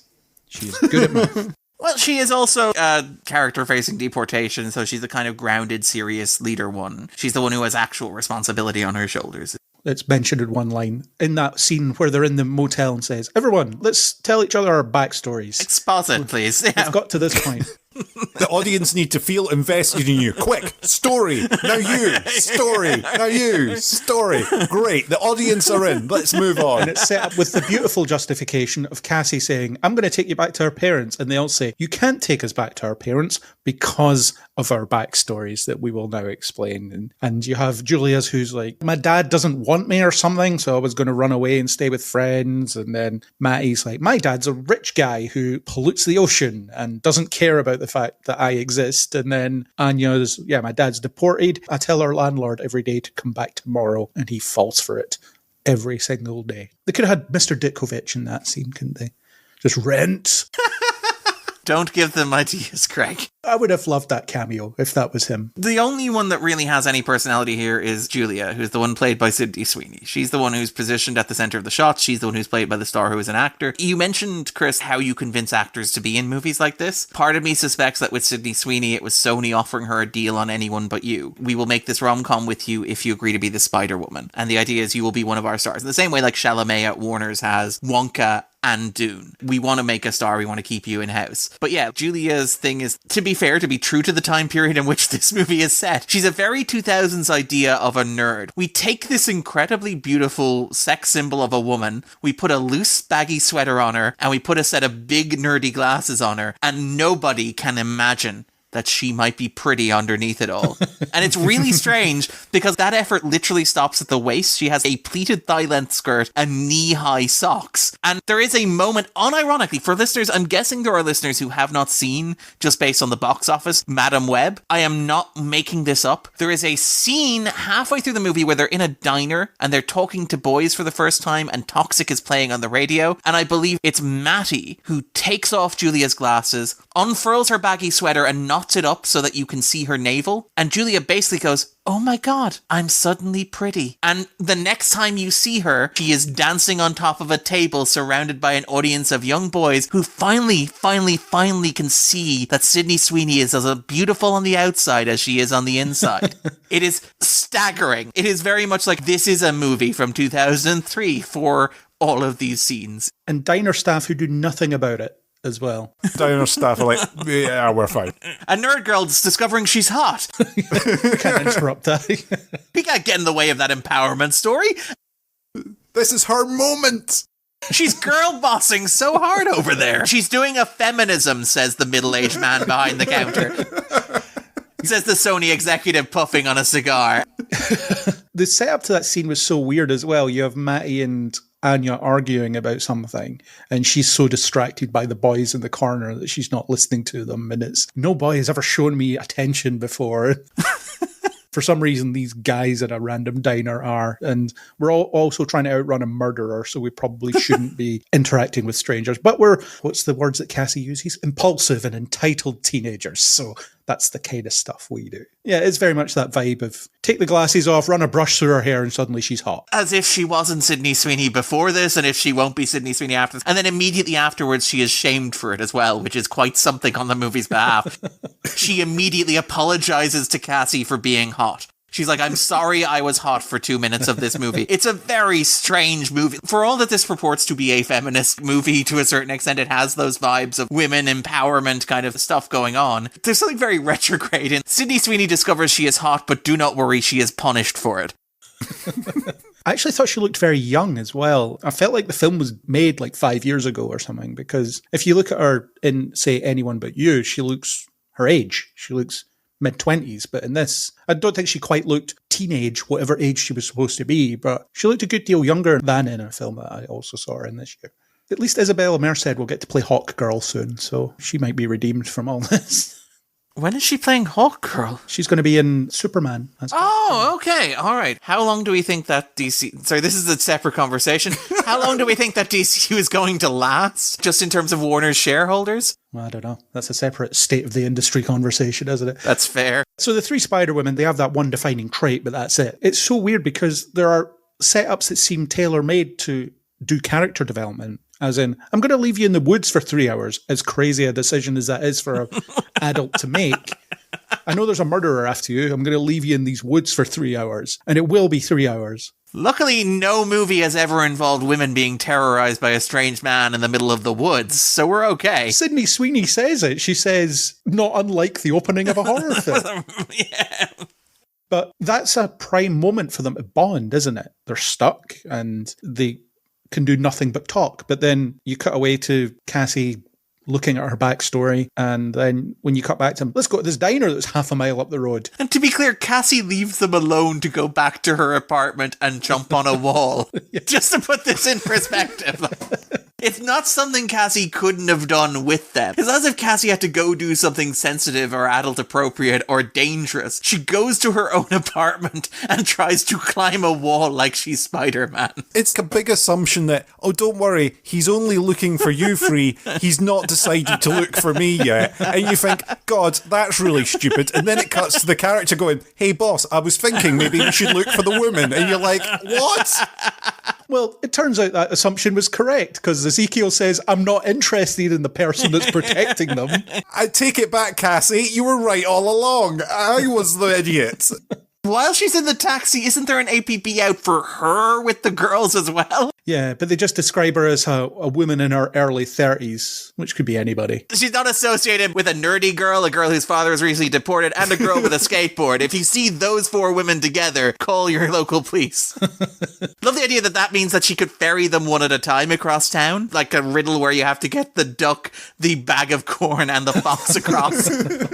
How far out of town has she gone?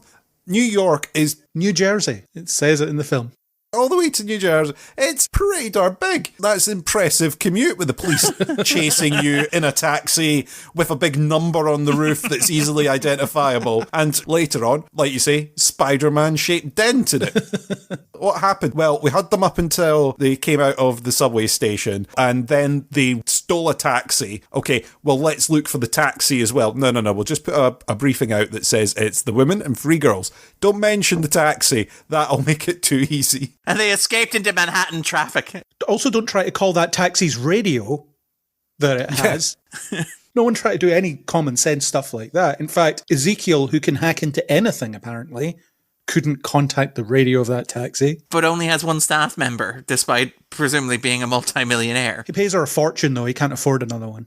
Fair. He could get patched into the local police department, though. He could get that. He couldn't get onto the taxi. Again, this is the thing where this movie spends its energy explaining stuff. Like the chest compressions. It sets up the chest compressions and pays those off at the climax. The bit where it spends a solid minute on, there's an APB out, they've spotted her at a diner. So they have a sequence of Ezekiel getting in the car, calling them to cancel the APB or to call the alert and say, it's okay, it was nothing, and then drive off. It's nice to have that explained, even though you could just have the police arrive later than he does for some reason or whatever. That is where we are expending energy. That is the plot hole that we need to cover. The only question audiences will have after watching Madame Web is, how come the police didn't get to that diner before he did? Well, you have the Daily Bugle rushing out an edition 3 or 4 hours after the kidnapping appeared, and it's on the front page, but there's no picture of the missing girls. Despite that, some guy in the diner says, that looks like 3 teenagers. I'm going to call because I have enough information to conclude that that is the people that are missing. Because teenagers never come into diners. I mean, it does say a nerdy one, a daughter of a deported man, and a girl with a skateboard. It all checks out. Yeah. That's it. Yeah. So then this guy in the diner calls the police. I don't know. That nerdy one looks pretty hot, though. His partner says, fair. Don't call. One of them's clearly attractive. We didn't think she was a minute ago, but she is now. So great. Again, it's another crazy decision that the film makes around these things. And the diner action sequence with Toxic, and that's a fake-out Vision again, because of course it is. Having to listen to Toxic twice. It's when the radio is winking out and Cassie's hitting it to try and get it to work. It's as if I can't hear this song. I don't know how much time I have left. The thing is, the second time, the song is longer. It plays for even longer. Yeah. The same amount of time hasn't passed that happened the last time round. So now they should already be dead by the time you get there. This doesn't work. Yeah, none of it works. None of it works at all. That feels like the takeaway from talking about Madam Web. None of it works. None of it works. That could be a nice summary. There we go, Craig. The podcast is going to be very short. That's it. We just agree that it doesn't work and we all go home. Doesn't work, and then we're done. That's the pull quote on the poster. None of it works. Yeah. The thing is, though, in theory, when you have these three actors, and if you have them playing those three different Spider-Women, that's great casting for those characters. You can imagine Sydney Sweeney leading a Spider-Woman film. Yeah. By herself. You can imagine any of them, really. But particularly Sydney Sweeney, because she's on the up and up. She's a movie star. She's at the crest of her career, supposed to be, at this point in time. Yeah. Her and Glenn Powell are kind of like those movie stars who are cresting, appropriately enough for anyone but you. But yeah, you feel like with the right push, they could be stars. Yeah. The ingredients that they have, the cast that they've got, if we're putting the cast as the ingredients, and even the director in there as all the ingredients, is the recipe that's wrong. The way it's put together and combined is not right. Yeah, you could see those three doing a Spider-Woman team-up thing. You could absolutely do that. Some sort of horror, Spider-Man twist, Terminator thing. I could absolutely see that. That would be a great film if that was the one they made. You could even do someone having strange visions of the future, or even quite a fun, if you're going to play it to the other end of the scale. If you had Cassie constantly trying to solve the problem that these girls keep getting killed and she's getting more and more frustrated every time it happens. Like Final Destination. Like a Final Destination silly comedy thing where just it keeps escalating every time she thinks she's got them saved and she walks off. Ezekiel's back doing something else and she's like, how come this keeps happening? And it just escalates into nonsense. I'd be for that film as well. But you don't get that. It just doesn't work, Craig.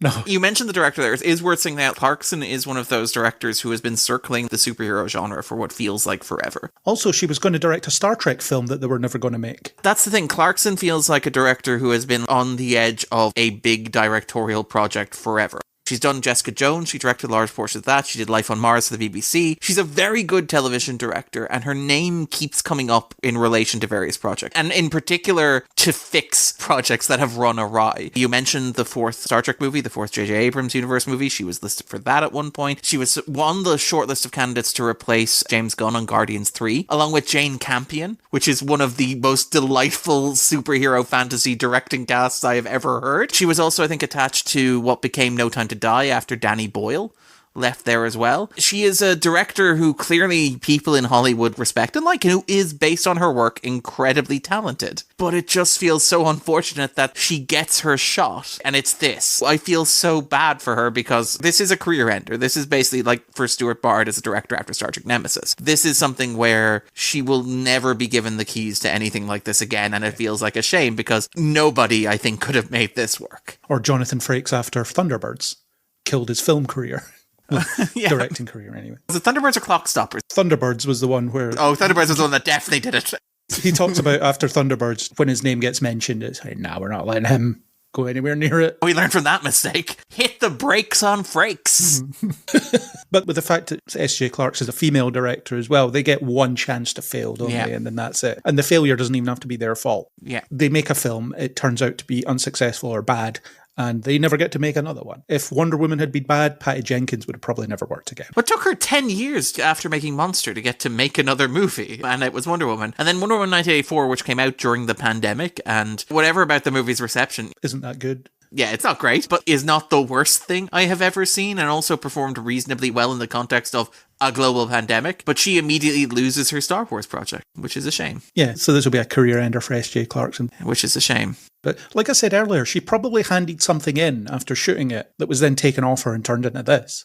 Or noted to death as well. If you're a director particularly who doesn't have that level of clout, you can't exactly storm off and say, no, this is an S.J. Clarkson picture, thank you very much.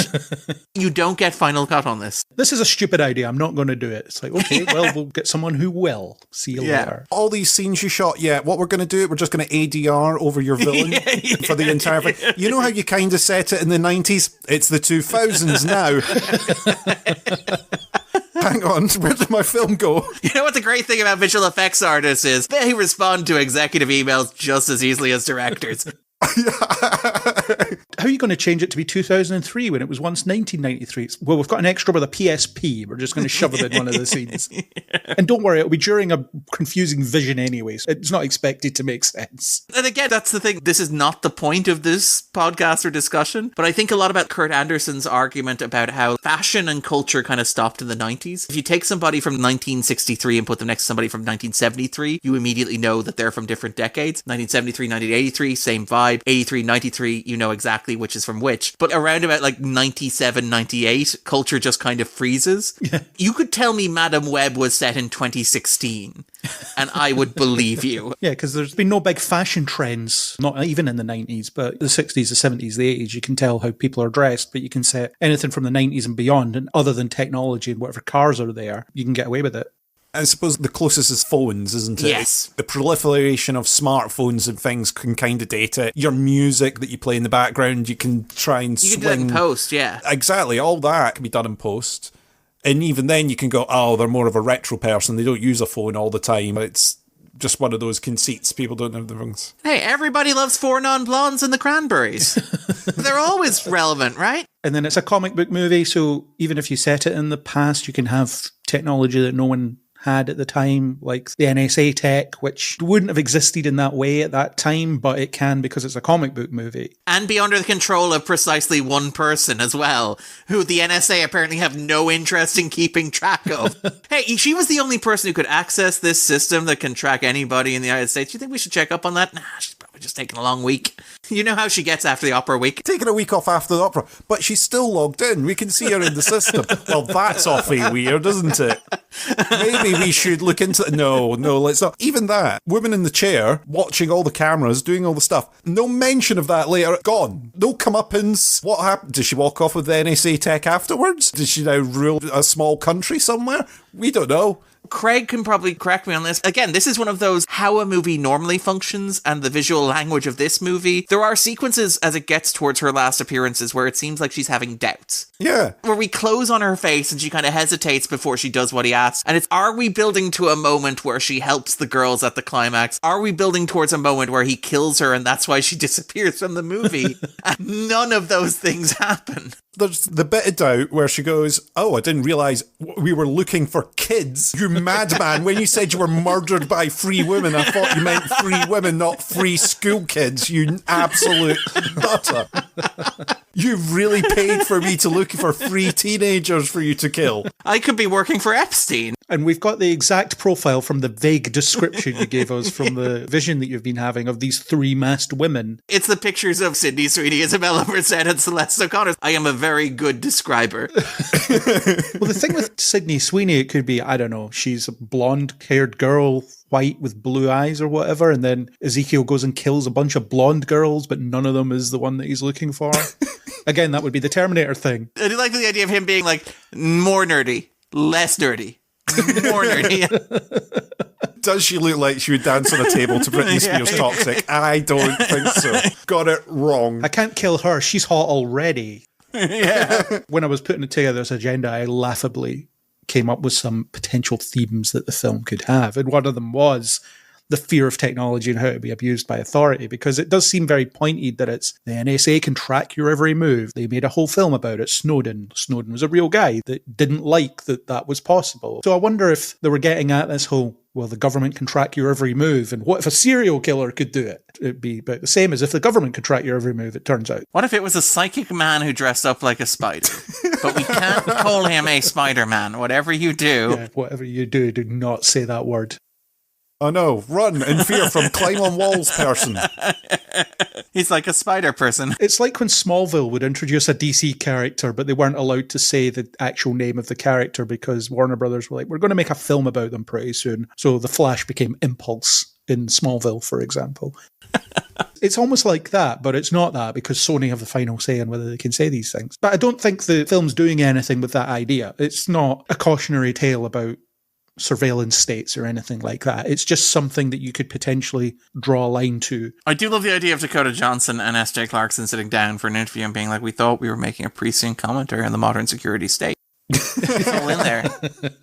People need to know, and we need to be able to talk about this stuff. Finally. I like them having like a D20 or something that they roll on the table and they go, what are we saying that the film's about in this interview? Oh, in this one, we're going to say it's the fear of technology. And in the next one, we're going to say it's post-war horror. Every interview, just a different theme, yeah. Yeah. It's multi-layered, or not layered at all. You decide. Another one is destiny versus self-actualization, where it's destiny that wins, actually. Usually it's you can't resist your destiny. Yes, I can. Then character resists destiny. Not in this. I mean, he does resist destiny. He doesn't die exactly as he foresees himself dying, right? But the big reveal is this was always his destiny. Your destiny wasn't the one that you've been seeing every day. Your destiny is this. That feels like something that somebody would say to you if they wanted you to believe that you hadn't changed your destiny. All those other Destiny visions you saw were fake. My destiny was the real destiny, and it was always waiting for you, and I was right. And also there are 3 of me, for some reason, because that's my powers now. Because they're going to put me in a wheelchair for Madam Web 2 and Madam Web 3, and Dakota Johnson doesn't want to be sitting in a wheelchair like Patrick Stewart for all of those movies. There's also other little bits, such as when it said Ben is loving being an uncle, all of the fun and none of the responsibility, and that's what he thinks. Well, she doesn't even say it that cheekily either. It's just flat. You mentioned that the reverse engineering of the when you accept responsibility, great power will follow. It's the reverse engineering of the Spider-Man brand. What if we took the basic concept of Spider-Man, turned it inside out, and that was the movie? What if we put the cart before the horse in every possible sense, including catchphrase construction? So the acceptance of destiny thing, or the fact that there's nothing you can do about it because Cassie's the only one that can change the future, apparently. So why has she just accepted that Peter's parents are going to die in a plane crash, or that Ben's going to be shot and murdered? Or that the US is going to invade Iraq on belief that there's weapons of mass destruction in there. There's a lot of stuff Cassie could be doing around this time. No. Her visions are only limited to Spider-Man related stuff. That's the only future she can see. Somebody on Twitter pointed out that many of her early visions involve death, except for the one where she imagines herself being arrested by the NYPD, which implies that she knows she's going to die in NYPD custody. That is not my observation. I saw that on Twitter, so I'm going to give credit where credit's due. Very neat. She's just accepted this grim destiny for the Parkers, I guess. The fact that they all die, apart from Peter. Here's a question. If Mary Parker hadn't made her play those stupid baby shower games, do you think she would have intervened then? Maybe. Well, I'll show you. You're going to die in a fiery plane crash. Yeah, remember when you made me take part in that stupid game? Well, joke's on you now. Ben and his carefree attitude, let me give you some responsibility. Maybe next time I ask you for a beer, you won't hand me a Pepsi. That would actually be a great line at the baby shower if Cassie had been embarrassed by Mary in some way and she said, well, you know how they say that flying is the safest way to travel? Maybe not. And then she just leaves it there. That goes beyond implying that she sees Mary's going to die in a plane crash. I know. Just suggesting that she is going to cause a plane crash. Well, that's the twist. That's why she knows it's going to happen.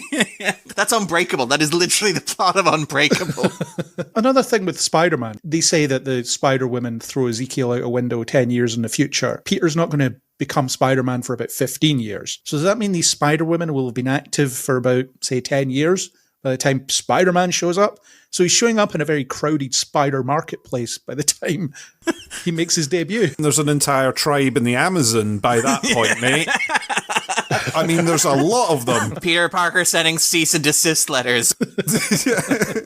There's a lot going on by the time Peter comes round. That's the thing, though, with the whole timeline element of it. You're going, how's this supposed to have fit anything? I'm trying to figure it out. Because like you say, by the time he comes round, the Spider-Woman just gave up for a bit. They disappeared for 5 years. Everyone forgot and moved on. We threw that guy out the window. We're done. Threw that guy out the window, we're done. Daily Bugle was very much like, no point in running any articles on this. We're absolutely fine with spider people. Oh my god, that's why Jonah hates Spider-Man so much. He's infringing on his favourite niece's copyright. That was her thing. She used to love it. She used to love it so much. Now there's no joy in her life. Or he wears the same costume of the guy that tried to kill his favourite niece. Fair point. 15 years ago. See, it all makes sense. It all fits together. I can't remember if Jonah Jameson was Matty Franklin's uncle in the comics. I don't think he was. I believe he is. Okay, I don't really remember. She doesn't have spider powers either. Technology, isn't it? It was this weird cult thing that Norman Osborn went to called the Gathering of Five, and there's 5 gifts to be bestowed on. One of them was power, one of them was insanity. Osborn got the insanity because that's what he needs. And Matty got the power, and she can fly and stuff. She just adopts the spider motif. I seem to remember. And again, I love that they could not convince J.K. Simmons to reprise the role here. They couldn't even get that Simmons who will do anything. Well, he wouldn't do The Amazing Spider-Man 2, would he? He was an email in that. Fair, but he's done Spider-Verse movies, so you have to imagine they're like, you can just be a voice on the phone. Yeah. Then they'd have to explain why he doesn't do anything. Help, Uncle, I've been kidnapped by a crazy paramedic lady in a red leather jacket. That's important. Very important that you remember that she's spider-themed as well, because this will come up later. You're going to want to be angry at anybody who reminds you in any way of this spider theme that is happening right now. Another theme that I went for was grief and connection. That's clearly in there. Cassie's sort of grieving over the loss of her mother, but not really. She is and she isn't. Sometimes she is, depends on the scene. And she grieves over her friend who has one line that gets killed because he isn't looking where he's going when he's driving. Mike Epps as O'Neill. Yes. That scene is so weirdly framed. He drives away in the ambulance and then a truck plows into him. But if he'd just looked, you would have seen that coming. Again, that's your destiny point that you're making right there. Sometimes the truck is just heading towards you and there's nothing you can do about it. That is one of the things that I remember thinking, because of how that is shot, that is such a Final Destination shot where he gets in and she walks away and then he gets plowed by the truck. That was one of the things where this is competently directed so I know exactly what is going to happen and how, which is somewhat counterintuitive because that should be a jump scare. But the fact that you are in this movie that looks like it has been edited on crack cocaine, the fact that you are holding this shot long enough for me to see the ambulance make its way from the foreground to the crossroads just down the road tells me something is going to happen at that crossroads. And it's because an ambulance driver can't look both ways before approaching a junction. Is it worth just acknowledging, if we're going to be very generous to this movie, and I feel like I've been very mean, so I will be very generous to this movie, post-pandemic movie about paramedics and doing chest compression, making that a key plot point in it, which is quite good, and the fact that this is ostensibly, obviously not in reality based on its box office returns, but is ostensibly aimed at young women and young people, teaching them CPR, presumably, and celebrating how great paramedics are, and treating Ben's career as a paramedic as equivalent to how soldiers are generally treated in US pop culture, as a service that is a general good. That is something that I quite like about the movie and think is commendable. I think the movie itself is terrible, and I wish the movie around that idea were better, but I do think there is something interesting there, maybe.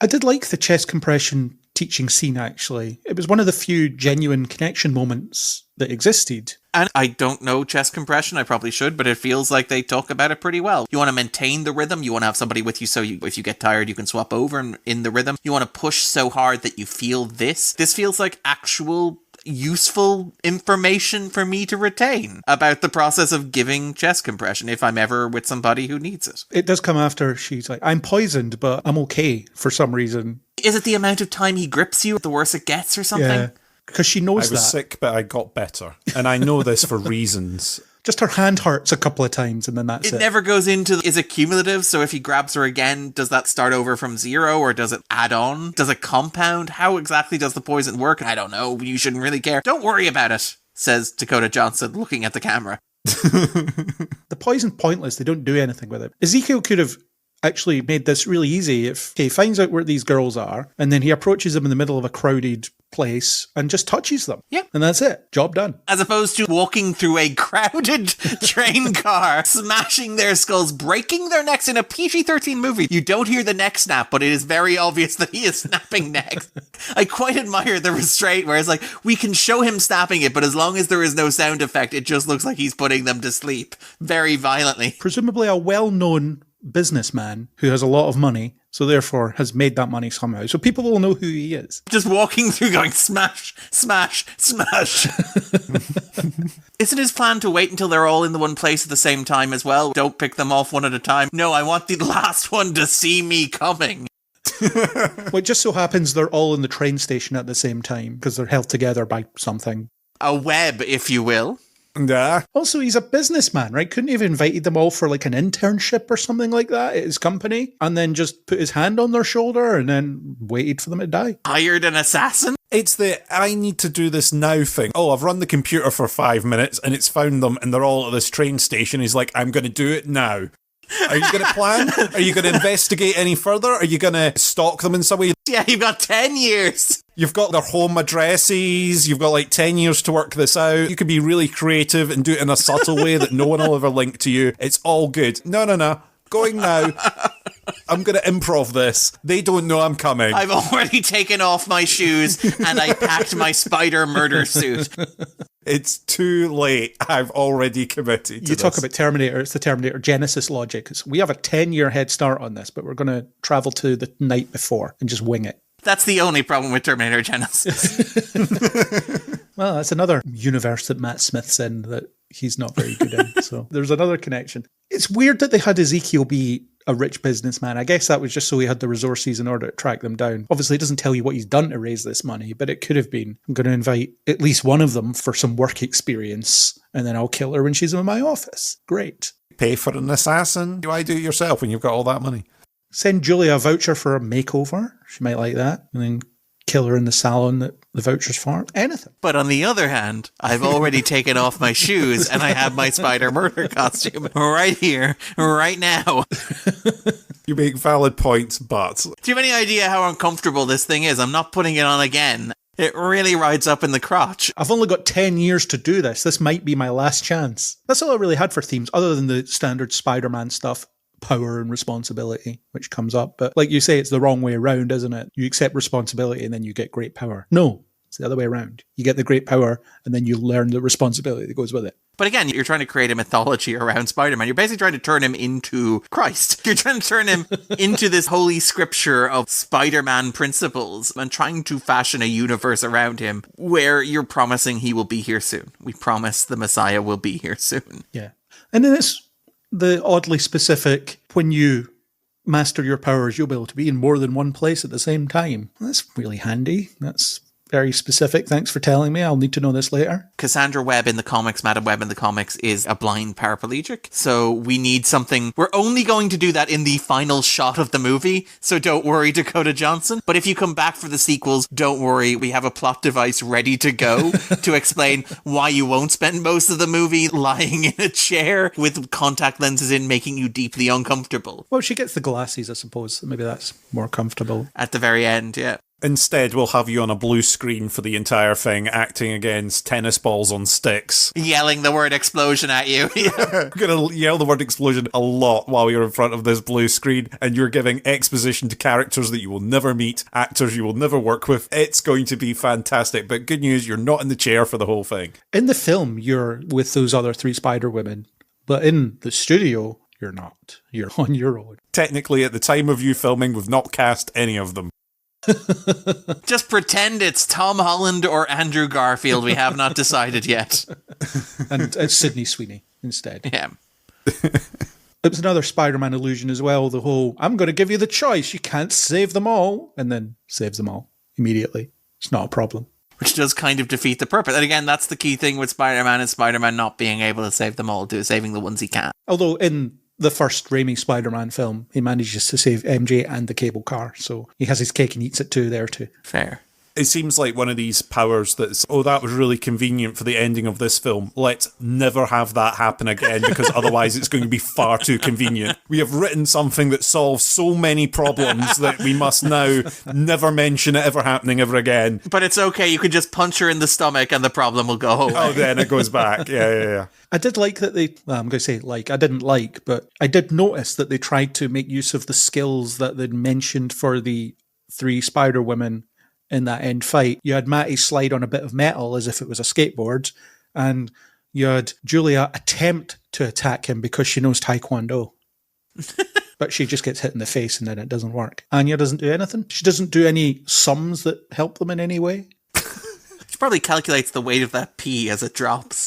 She does calculate how far apart Mary's... Yes, she does. That is the math space ability she uses in the car. They're getting shorter. Contractions, that's the word I was looking for. Contractions, yeah. I was stuck on the word compressions. Sorry, that's my bad because of the chest compressions. So she does that, I suppose. but Ben decides to take them to the hospital because he couldn't just leave them in the house. That would be the logical thing to do. Again, that feels like it's reverse engineered. We don't know. This is me just speculating. If it was Terminator times Spider-Man, the plot was always going to be he tracks down pregnant Mary. So we can rewrite the movie, but we've already filmed the scenes where he's attacking the car with Emma Roberts in it. So I guess we're going to use the powers of post-production to make sure the 3 girls are in there as well. Yeah. Sorry, this is a very depressing conversation about where cinema is and how you make a movie today. I am fascinated to hear the actual story of this film getting made. I know we are not going to hear it for maybe 10, 15 years until people are like, yeah, I'm not going to be working in the industry anymore, or I've moved on to a new space where I can talk about this now without fearing that it's going to end my future options. And then we'll slowly hear how this actually became a thing and what was originally going to be in there. Because at the moment, everyone's going to be kind of tight-lipped, aren't they? They're not going to really tell, oh, well, these are all the scenes that were in there. Except Dakota Johnson. Except they're not going to go full Snyder and start releasing, oh, well, actually, what was going to happen is this and that and these other things. The Clarkson cut, yeah. Here's all the costumes and here's all the other bits that I shot and here's my original script. This is the thing. You mentioned Johnson being able to talk about this. Johnson's able to talk about this because she is Hollywood royalty. She's second generation movie star. She's Don Johnson and Melanie Griffith. This is a terrible thing to say, but she has enough wealth that she is financially secure and she is not dependent on the industry. So she can do things like talk about how much she hates standing in front of a blue screen and how much she wishes that she was talking to you about Daddy-O instead of talking about Madam Web. Whereas somebody like Sydney Sweeney, who has not been subject to the same tour, the same press promotion cycle that Johnson has. Sydney Sweeney is not a second generation star. She doesn't have the same security that Johnson does. She hasn't inherited wealth. She doesn't have the stability, the reliability. She isn't known in the industry that well. She's building her own star. Sweeney's talked about how she couldn't afford to take 6 months off work if she wanted to start a family. She does not have enough of a nest egg because they don't pay actors enough now to have that sort of job security. The deals you get in the back end aren't that secure. It was that The Defector did a really good article, I think, in 2022, and it specifically compared Johnson and Sweeney before they were both cast in Madam Web, which I thought was brilliant, where it's like Johnson posts on social media maybe once a month and it's always something inane and nonsensical and it looks like it might actually be a candid from her life, whereas Sweeney posts on social media every day and every second one of them is a paid promotion piece because she needs the income in order to continue to live. So that is one of the things about modern Hollywood. The reason that Johnson can be candid about this movie and nobody else involved in it can is because if they decide not to bring her back, perish the thought, for Madam Web 2 or for whatever spider crossover they have planned after Kraven the Hunter, that's fine. She can continue to work, she can continue to eat, she can continue to live. Whereas on the other hand, Sweeney has to pray that this will work. And Sweeney has also talked about how she is ready to franchise the hell out of anyone but you, even though that's not something you do with rom-coms. Rom-coms are not a genre that is franchisable, generally speaking. But she's like, no, we will make this work because it is the only ticket I have to financial security and stability because the industry is broken, which I sense we're going to talk about in a moment.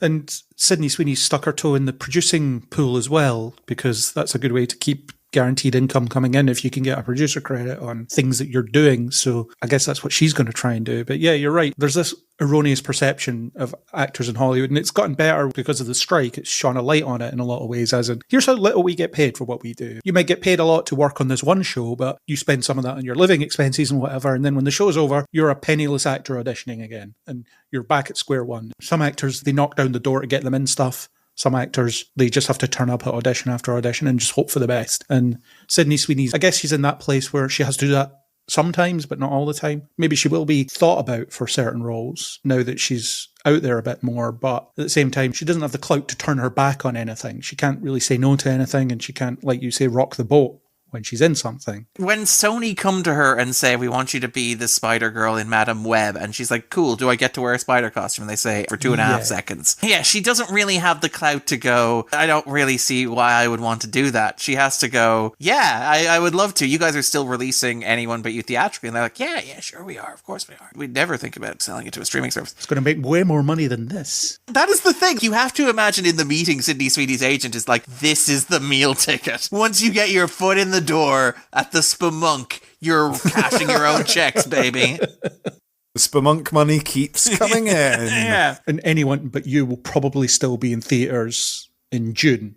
and this will be forgotten. Yes. Yeah, it's interesting. I've seen Anyone But You. I thought it was actually a pretty below-average rom-com, but, there's clearly an appetite for it, even if it is, here's a bunch of attractive people in a very picturesque location. Because there's so few of them. There's so few rom-coms that any rom-com is like manna from heaven. Anything feels like it's a treat and a delight because it is different from so much of what is out there is the thing. Like, that's the thing with Dune 2, which is opening, and I'm kind of hoping that it'll do very well. It is tracking phenomenally. Part of me wants to believe it's tracking phenomenally because people love the original Dune, but part of me also suspects the reality is it's tracking phenomenally because there has been nothing in cinemas. People will go and see that because it is the only option to them for the next month and a bit. Which is kind of an old school approach, isn't it? You had the one blockbuster over a period of time. Yeah, which is arguably a healthier approach. Well, certainly healthier financially. Well, back before they sunk all their money into these things.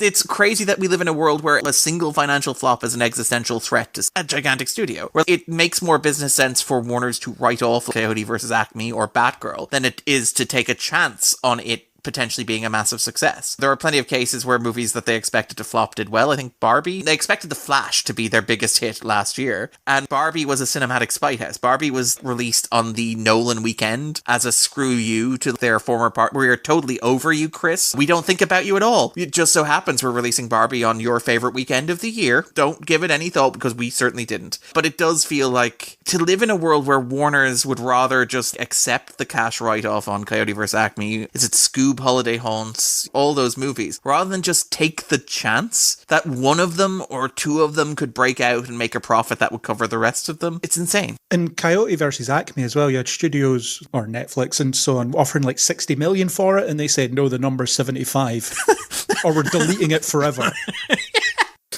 Which is insane because it's 50 to profit. The level of greed involved where it's like, we will accept that we do not make any profit. I was like, no, we will accept we make 50% profit on it or nothing. I would absolutely love for someone to buy Coyote versus Acme, put it in theaters, and it makes like $600 million. And then Warners are sitting there thinking, oh, crap. The cult classic Coyote v. Acme. I mean, somebody's pointed out that Mr. Beast could technically do that. And that brings us on to the broader context of this film and the system that allows it to exist. You've talked several times, Darren, about the whole IP maintenance that gets something like this to exist. It may start out with, this Madam Web's quite an interesting character. I would like to write a script about this character that details her origin, and then it gets warped so heavily over a period of time that the end result is this. I've read a lot of stuff and seen a lot of stuff where people are talking about how the studio heads don't watch films or even like films. And funnily enough, with this, they come from being the head of things like soft drink companies. So they don't understand how the industry works. But they do understand people like the cool, refreshing taste of Pepsi. But then they're throwing note after note because it's something they'd like to see, but it doesn't make sense in the context of the film. But it's not even something they'd like to see. It's something they think audiences would conceptually like to see because audiences are consumers. How often do we hear about, oh, we gave it to a test audience and the test audience fed back blah, blah, blah. Did anyone see this before it went out? Isn't that the system that's supposed to ring a bell and make alarms go off somewhere and blaze horns and people go, whoa, that's bad. Maybe fix that. Instead, it seems this one went way past that filter. The thing about test audiences, from talking to people and from reading accounts of it, is that, first of all, they're often brandished as weapons by studios. Where, like, if you want to keep a director in line, you send them to screen in front of a test audience and you selectively pick the feedback, because you ask random people to come to a test screening and you will get the most absurd nonsense written on your test response sheets. The one I think about, the one that haunts my dreams, is Halloween Resurrection, which is the Halloween movie starring Busta Rhymes. And by most accounts, Busta Rhymes is the worst part of that movie. And the fact that Busta Rhymes, at the end of the movie, roundhouse kicks Michael Myers while saying "trick or treat, motherfucker," and tasering him in the balls is the worst part of that movie. But here's the thing. They screened it for a test audience in New Jersey, and the test audience watched the cut, and in that cut, the character played by Busta Rhymes, Freddy, dies. And the feedback they got from that audience was, we love the character played by Busta Rhymes. We want more of the character played by Busta Rhymes. And that is how you end up with a completely nonsensical ending where he suddenly sits up, tasers Michael Myers in the balls, roundhouse kicks him and says, "Trick or treat, motherfucker," and he's alive at the end. Test screenings are kind of traps in that sense. The Flash from last year got incredible test screening scores, but one of the reasons I've seen floated for that is it got incredible test screening scores because they had not yet done the visual effects renders on those horrible, grotesque Christopher Reeve, Adam West death mask stuff at the end. So the test audience didn't see what the studio thought was going to be the great happy ending, the real cherry on top of the sundae. And that they had test screened, I think, with Supergirl and was it Michael Keaton at the end of the movie. So it felt like those characters had an ending and an arc, and then they were like, we'll just take those elements out because they don't fit with the larger plan for the shared universe. A lot of this stuff is just incredibly hackish. There is no plan, there is no vision. The example they give us, this was written by Matt Sazuma and Burke Sharpless. The script also includes a credited draft by S.J. Clarkson as well, but they've written Dracula Untold, The Last Witch Hunter, Gods of Egypt, Power Rangers, and Morbius, and Madam Web. And a lot of people are like, how do these guys continue working in the industry? And the answer, based on the people who have worked with them, is their first draft scripts are generally really solid. But then the executives start writing on them with ink and start being like, okay, but can we insert X here? What if Dracula Untold is the start of a shared universe? What if Morbius is going to suddenly feature the Vulture or all this sort of stuff? The way these things get made, it's a miracle they get made at all, but it's a miracle that the ones that are coherent are. Power Rangers was good. I will say that. We did a podcast on it. We enjoyed it. And I quite like Dracula Untold, as silly as it is. I think it's all right. Something you can really sink your teeth into. Ah, nice. I Am Legend's a famous test screening one, isn't it? They didn't understand the ending, so we got the rubbish ending. The happily ever after. The one that the sequel is ignoring. Yes! You make valid points about it. So often, like you say, it is the IP management. We have money waiting on us retaining the Spider-Man IP, therefore we need to keep using it and keep justifying it. And in some cases they do it well, where we get the animated Spider-Verse stuff, which is fantastic, really good films. And on the other hand, we're getting this in the live action space where we go, what are you doing? Why are you so misstepping in this space and trying to get all these spin-off characters in? Give us a Spider-Man movie. You are going to have a Spider-Man in your Spider-Man expanded universe, aren't you? Argument. It just doesn't seem to work. The films always seem to be trying to course correct for something. And I think if we knew what they were aiming for, we'd maybe see why they were course correcting. But I think by the time they've corrected that course in a film, they then immediately go to the next one and go, oh, right, actually we've changed the target again. So as much as we edited the last film to try and aim towards what you were doing in Craven, we're now going to direct you because you now need to point towards what we want to do in Venom 3, or what we now want to do with Spider-Man along with Marvel over on this side. And they've said if we play nice, we might be able to feature ... in our next Venom film. We've loaned Venom for Deadpool or something. We've done swapsies for content that we can get in. You get one of the Eternals. Yeah, we'll give you a mid-tier Eternal. We won't tell you which one until they show up on set. It just seems to be made for the wrong reasons. And like you say, the shareholders are asking what we're doing with our IP. We've got this big box there that says that we own Spider-Man IP and why are we not using it? Because Marvel film plus cinema screen equal money is the adjustment. And that is no longer guaranteed to be the case. Looking at even the stuff that the MCU has released recently, it does not always equal. Darren, earlier on, you mentioned superhero fatigue. Everyone's got superhero fatigue. I think we've got bad superhero fatigue. I think if you do a good superhero movie, people will enjoy it. I think the problem is that we've had so many bad formulaic ones, or ones that are part 1 of 8, when you don't even know if we're going to like the first one. Putting part 1 in the name of a movie should just be a bad sign already. You do not know what we're doing. The wall of logos that appear behind these people that present at conferences, there's a wall of logos of, oh, this film's happening, that film's happening, by March of this quarter. Straight through 2028, yep. All the way up to the 2030s. Here's all the logos of all the things. And you look at that,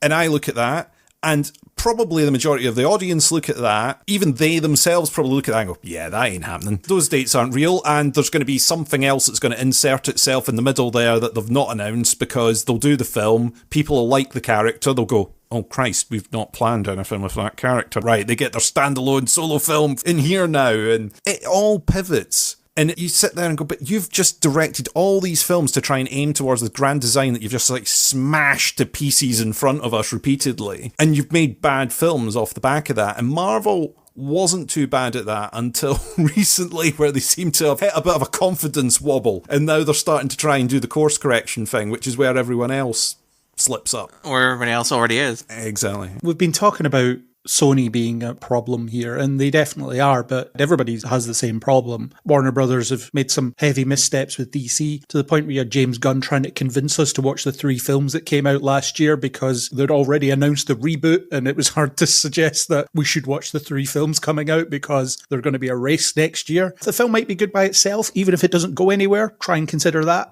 But you can't really sell that, is the thing. And you can't sell that to shareholders. Chris mentioned Marvel. The key to Marvel's early success, and I feel like I'm going to be very reductive and patronizing when I say this, but the key to Marvel's early success was making generally good movies, reliably good movies in a franchise or a genre that was not always consistently reliable. You look at the superhero movies of the early 2000s, look at movies like the Fantastic Four movies by Tim Story. I am sorry about nostalgia, but they're not great. You look at things like the Brett Ratner X-Men 3, for example, Sam Raimi Spider-Man 3, for example. Look at things like Elektra, Daredevil, the Ghost Rider movies, the Spawn movies as well. People point to the Singer X-Men movies, the 2 Sam Raimi movies, the Blade movies, eventually the Nolan Batman movies. They were great, but generally speaking, the superhero genre, not great as a rule, heading up to the start of the MCU. And the key Marvel innovation, people think that innovation was, we're going to tie them all together as part of a shared universe. But that was always a value add. The initial appeal was, you go and see a Marvel movie because these people know how to make superhero movies. Whatever you think about the first Iron Man, Captain America, or Thor,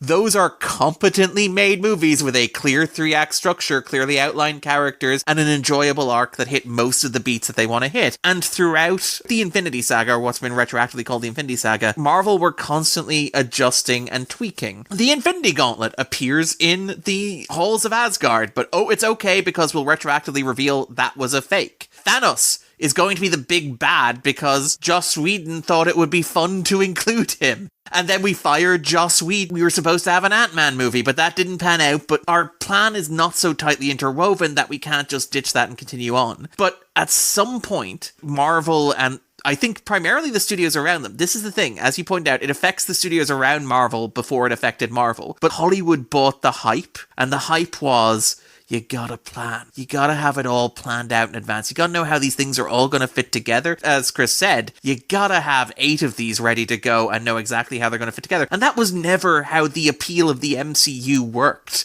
And the problem is that because of Disney cranking up the volume lever, you have to have that level of coordination now with Marvel projects because you're releasing 50 hours of streaming and 4 movies in a year, and you need to have an idea of how they all relate to one another. And that is when you run into problems because, as you said, you're no longer prioritizing making She-Hulk the best show it can be. You're prioritizing making sure that She-Hulk has all the right synergies and that it has Mark Ruffalo appear in it, and it introduces Daredevil into the MCU, and you also introduce the character Scar, Hulk's son, because he's going to be useful later on. And along the way, you just lose the idea of what if we just made a good She-Hulk show? That is the problem with these movies. I don't think anybody ever said, what if we just make a good Madam Web movie? Somebody's like, I got a great idea for a Madam Web movie. The problem is that we need 4 Sony adjacent projects in a year. And like, here's something I want to throw out. To their credit, Marvel are much savvier at this than the other studios. There's a reason that they are much better. There's a reason that they're the highest grossing franchise in the world. The reason is that they're a lot savvier and a lot cleverer about how they do things. They were one of the first to pull the brake on this idea of superheroes when this idea of superhero fatigue came up. And I agree with Chris. It is not superhero fatigue. It is what Lord Miller called bad movie fatigue, or movie I have seen 15 times before fatigue. I call it mediocrity fatigue. Mediocrity fatigue.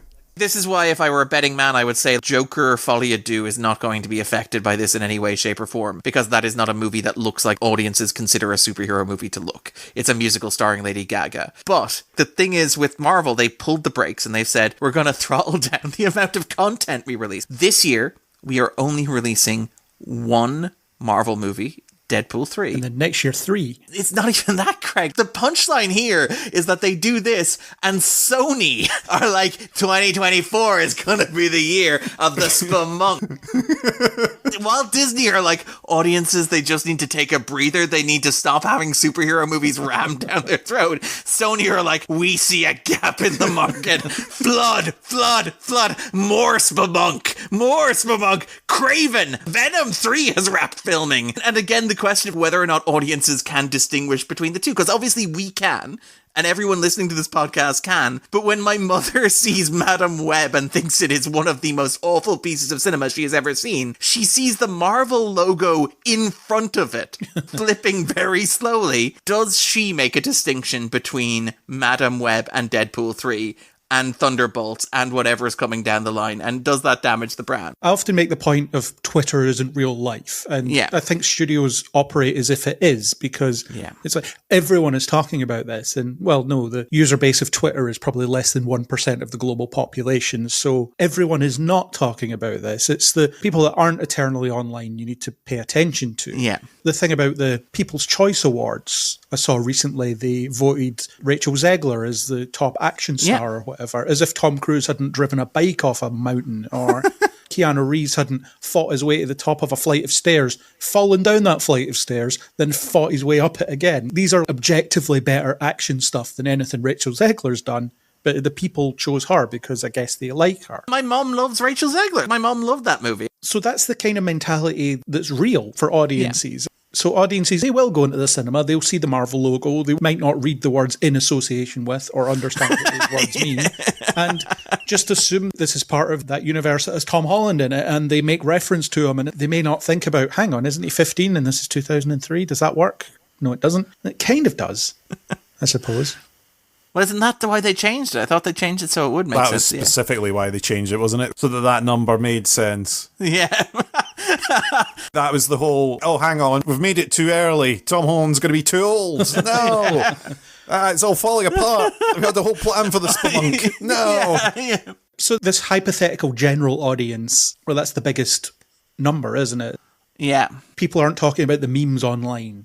By and large, they're just going to see films and they'll maybe read something about them in the newspaper or whatever. People that aren't eternally online will see these things differently, and as you say, Sony might be exploiting that. They've never heard the word superhero fatigue. They've just seen a lot of subpar superhero movies that, as you say, are very formulaic and samey. Yeah, and so it's like, I'm not going to go see this one because it doesn't look that good. I've kind of seen that sort of thing already, or I'll wait and see what the reviews are like before I commit my hard-earned money to the cinema to go out and see that, or take the kids or whatnot, because it's expensive to go. There's a cost of living crisis going on. People are being choosy with their content. If it's going to pop up on the streaming service in a month's time, or 2 months' time or so, I'm going to save my money. I'm not going to pop along to the cinema and do it. We're committed folk. We like to go and see these things. I saw 2 films on Valentine's Day. You saw 2 films on Valentine's Day. Exactly. We will go and see some of this stuff. I just think, like you say, it's the quality of what's coming out. Some of it will be the quantity. Like you say, Marvel have done the right thing. Marvel have went, right, whoa.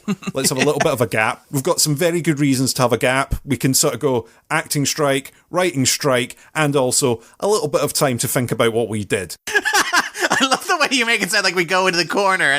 Yeah, we're going to go in the corner, just stand over there and think about what you did. Watch Secret Invasion 6 times and think about what you did. Now come back, tell me what you did wrong. I will either nod at you or I will point to that corner again, and you will go back and watch it for the further 6 times. When you come back with the right answer, then you're allowed to release your next movie, okay? And then next year we're going to ram 3 films down your throat showing that we've learned nothing. I still believe that one of those has got to move. It's one of those where you look at all the dates and all the stuff that's getting smashed together, and like I said about the wall of logos, you look at all those dates and you go, one of them's moving, or 2 of them are moving, or all of them are moving. The math in my head doesn't make sense to completely spin off onto something else of, we've just announced the Fantastic Four casting, but we're going to have the film within this space of time. Dates and things just don't seem to be lining up for me for some of this. The problem is, though, you've got a chain reaction effect. Not only are they pulling the brakes, they've filmed a lot of this stuff already, and it's just kind of sitting around gathering dust. This year, they're releasing Echo and Agatha. Those are their 2 live-action shows. I think they may be doing a 3rd season What If as well. But they've already filmed Ironheart. Ironheart is basically done. It is sitting on a shelf in Disney, and presumably they need to release that before they release Armor War or something like that, or whatever that phase is going to be. It's all gotten so messy and so interconnected that even when you pump the brakes on it, you end up with a Madam Web style car crash type situation where things just keep hitting into one another no matter how hard you try and look ahead into the forecast into the future. The industry seems to exist to strangle creativity in these types of films as well, and it's not a new new thing, Josh Trank's Fantastic. Yeah, Fantastic. He never shuts up about the fact that the film that's released is nothing like the one he wanted to release. And David Ayer says the same thing about Suicide Squad. Now, there's no guarantee that their version of the film would be any better. Could it be worse? Yeah, well, maybe. I don't know. But they seem to be passionate about the fact that they were going for something. They made something. They did something that they were proud of, and it was taken from them. I do think that's what happened here as well. I think there might have been something that was going after something, as we've talked about, and S.J. Clarkson lost control of it once she turned in the film. My big question here is this close to 1960s Hollywood? In the 1950s, 1960s, big studios spending incredible sums of money. And you look at the budgets of these movies. The Marvels cost $270 million. Indiana Jones cost over $300 million. Fast X cost over $300 million. That money's not on screen. That money is not on screen. Even with something like Mission Impossible, which costs over $300 million, you can at least see the logic of it, but it doesn't reflect the quality of what you're actually seeing on screen in most of those movies, in Fast X, in the Marvels, in Quantumania, etc. Part of me is like, is history cyclical? Are we like Madam Web, trapped in this kind of eternal cycle of seeing the same things happen over and over again? But is this like where we were in the 1960s, where Hollywood was making musicals because musicals had made money during the 1950s, but as you get into the 60s, with Dr. Dolittle and various other movies, My Fair Lady, Fox had this run where they gambled on musicals and they won! The Sound of Music was one of the biggest movies of all time, and they pumped it all back into another musical and it flopped and nearly destroyed the studio. Because we have learned nothing from this experience, but it does feel like we're kind of maybe reaching that point with superhero movies. And to Chris's point, musicals. Even as people were tired of westerns and musicals and historical epics in the 1950s and 1960s, as they were repeated ad nauseum, empty formulaic repetition of the same basic beats, those genres did continue and thrive into the 70s. You got revisionist westerns, for example. You got musicals like Cabaret. All That Jazz was one of the 10 highest grossing movies of 1979, which is insane to think about. You had historical epics and westerns in the 70s as well that were their own things. And are we reaching a point where the studios are kind of teetering over the edge that they were in the 1960s, and we may possibly see some sort of engagement with creativity, some sort of indulgence of auteur theory again, getting the budgets under control, giving people you trust the power to pursue their visions? Is that possibly where we are now, where studios are getting a bit wary of superhero IP being managed into the ground? Or is it all just going to navigate to video game IP and we will have the exact same cycle with that?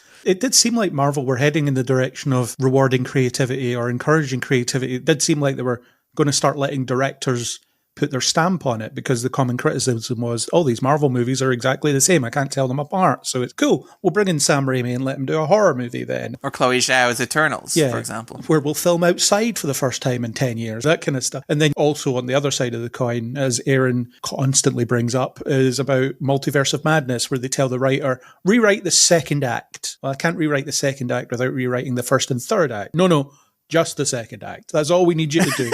We believe in you. And you have 2 weeks to do it.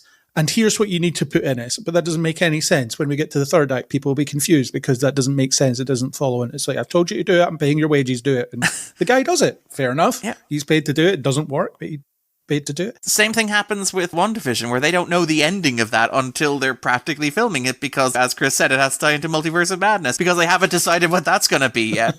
You can't construct a story if you don't have an idea of where it's going to end, and that ending is dependent on a completely unrelated project that is also being heavily rewritten and retooled constantly. We've started filming Spider-Man No Way Home, but we don't have Tobey Maguire and Andrew Garfield yet, so what do we do if they don't sign on? I don't know. We'll do an action sequence where Peter Parker fights Doctor Strange while flying through the Andrew Garfield and Tobey Maguire universes. They'll drop in on the highlights of those universes, and that'll do. Fans will be okay with that, won't they? Oh, they would hate that. If they were expecting Andrew Garfield and you got Tom Holland in Times Square, we would come for you. We'd burn your studio to the ground. I love the idea that you could convince Felicity Jones. That's the best get. He lands in Times Square and Felicity Jones is just drinking a coffee, looking at him confused for a second. That's how you know it's the Andrew Garfield universe. She's checking her phone and it has cat a cat logo case. on it. Yeah. That kind of nonsense. So it seemed like Marvel were heading down we'll let directors do what they do, but then they're not. And also they seem to have pivoted back to the whole don't worry about most of this. We'll deal with it, and you get the actors in a room and make them talk to each other. I don't know. Just do that. It'll be fine. Isn't there that famous story about the first consideration for Black Widow, the director? Yeah, Lucretia Martel That's being told, don't worry about the action scenes. We've got an in-house team that'll do that for you. And she's like, why would I want to direct a superhero movie if you're not going to let me direct the action scenes? But we've got this dinner scene that's a family together. Yeah, we think you could really kill. No, actually, I've just checked. The dinner party scene, they want to handle that one. We've got a separate team that'll do that for you. We've already filmed it. You can maybe sit in on the editing, but we wouldn't listen to you. You should probably book yourself into another project, though. You should make sure you're filming another project with an actor you like while we're doing post-production. It'll be fine. Don't worry. You could tell people it's what Spielberg did on Schindler's List. It'll be grand. I love Nia DaCosta, and I feel like she got so horribly, horribly screwed in that situation. The thing that is really depressing, sorry, this is not a Madame Web, although maybe it is a Madame Web complaint. I think it's all part of it, though, isn't it? It's all part of the same web, the same tapestry, tying it all together. The thing for me with the modern wave of Marvel stuff, and I'm thinking particularly the past 6 months. In the past, Marvel's attitude has always been, we will fix it in post.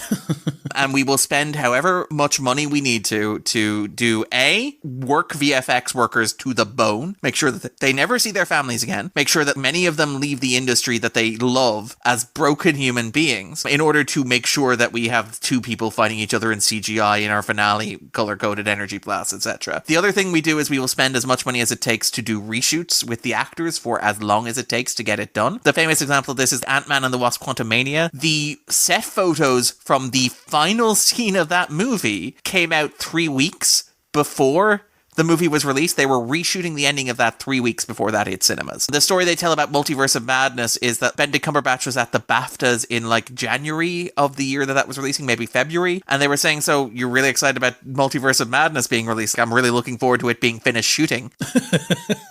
And then obviously just shooting in Georgia, using green screens, compositing, all that sort of stuff, but spending the money that it would take to get them quote unquote right in post-production. And that didn't work, obviously. That's a big problem with the Phase 4 of Marvel movies, is that you can tell that they feel cobbled together in post-production, clumsily, hastily, and reactionary. But what's really galling is that it feels like the wave of movies or projects more recently, the studio has obviously talking to shareholders, and it's people like Ike Perlmutter who are quite rightly telling Bob Iger to get budgets under control. These things cannot cost $270 million. They cannot cost $300 million. So it feels like now the solution is just edit them, cut them as hard as you can. Just make sure that these things go quickly and are all under the 2-hour mark, because we may be able to bump up opening weekend numbers by having more screenings in cinemas. So the examples I think of here are like The Marvels, which cost $272 million, has 3 lead characters, ties together 2 shows and a $1 billion grossing movie, and is also somehow the shortest movie in the MCU, inexplicably. And when you watch the movie, it is very clear it has been edited to within an inch of its life. But I'm thinking of something like, say, Echo is an example as well, where that was rumored as 8 episodes, announced as 6 episodes, and released as 5 episodes. And they were all dumped at once because that was a way to game it, to get it on the Nielsen metrics, because those are based on minutes viewed. So instead of having 10 people watch 1 episode of Loki, you could have 2 people watch 5 episodes of Echo, and they would count just the same in order to get on there. But it does feel like Marvel have kind of learnt the wrong lessons, where they've just given up. What they were doing, which was spending large sums of money to fix this stuff in post, was bad and wrong and not working. What they are doing now is, let's just take a chainsaw to the edit and make this as painless as possible for anybody. Madame Web is over in under 2 hours, isn't it? Yeah. To its credit, mercifully, it's under 2 hours. But it does feel like the solution to this is, we're not going to reshoot anything. We're not going to do any additional video effects. We're going to try and fix it all by cutting these things in a way that renders them borderline incoherent. That's not fixing the problem, guys. Aquaman's a great example as well, where the original Aquaman is like 2 hours and 20 minutes, but the sequel is 1 hour 40, and you can tell the instruction was, cut, cut, cut, cut, cut. Well, it's easy when you cut all those Batman cameos. Yeah. That's 20 minutes gone already. Yeah. That's my assumption with some of these things that they cut, especially in the DC case. It's like, see all those scenes that were completely unnecessary and were simply lining up nonsense that we were going to do later. All those can go. Oh, Christ, the film's only an hour and a half. We'll need to do some reshoots to add time to this now, because you've just cut the nonsense that we were forced to put in the film in the first place. I quite like sometimes when films are shorter. I've said to Craig before we walked into stuff, how long's this one? Some of them now, you just go, why is this the length that it is? On the other hand, like you say, there's others that have just been snipped to within inches of their life. There's other ones where you sit there and go, I know exactly which half hour I would cut out of this film. This is the point where you do want a studio note that says, maybe reel that in a bit. You watch Endgame and 3 hours fly by. You don't feel that time.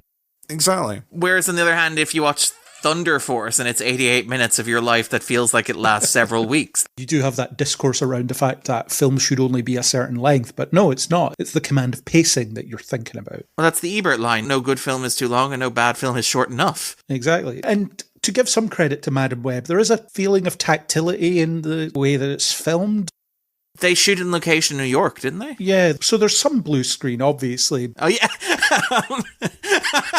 But things like, and I'm talking more in the early part of the film, it's the accident scenes.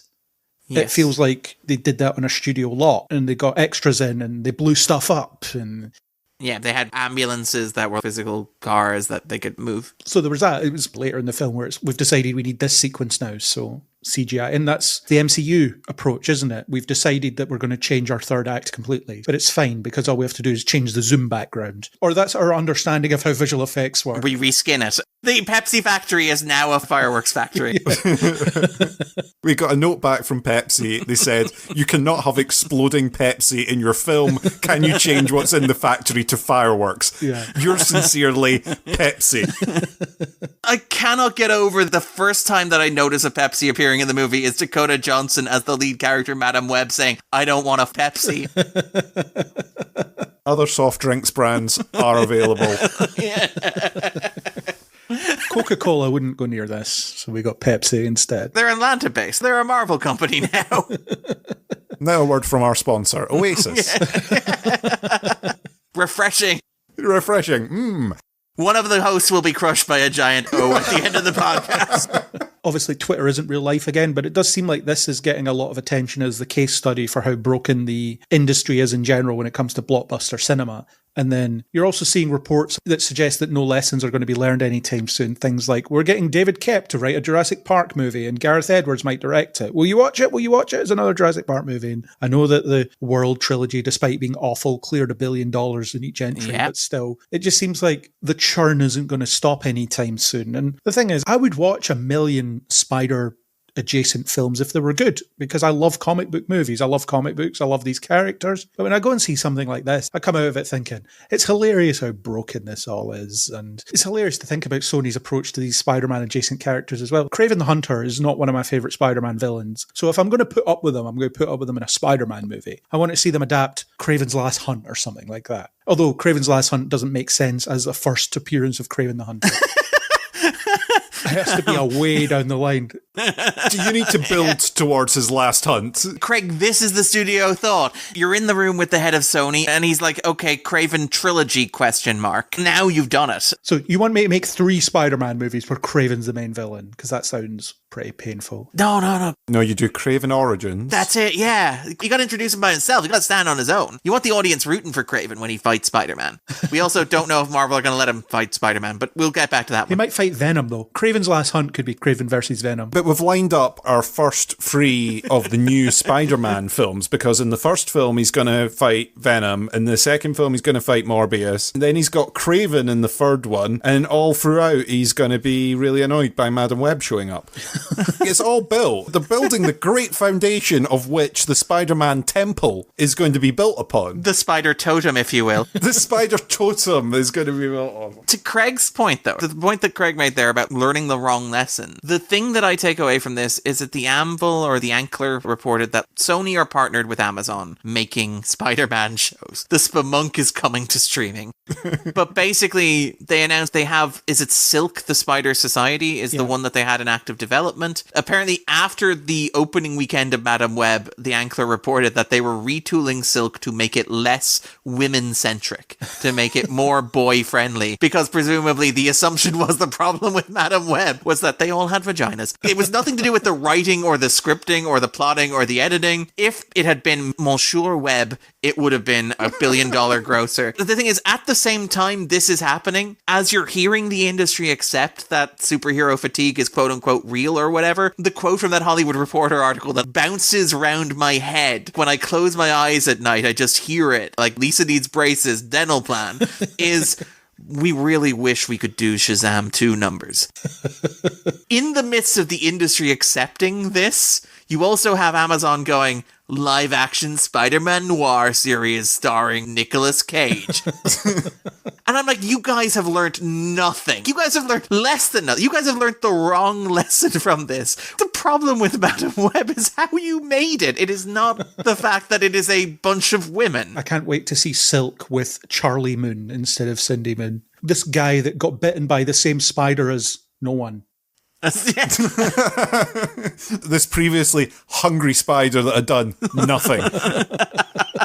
Famished spider. Bitten by this spider who bit this kid. You might know him. He's from Queens. His name is...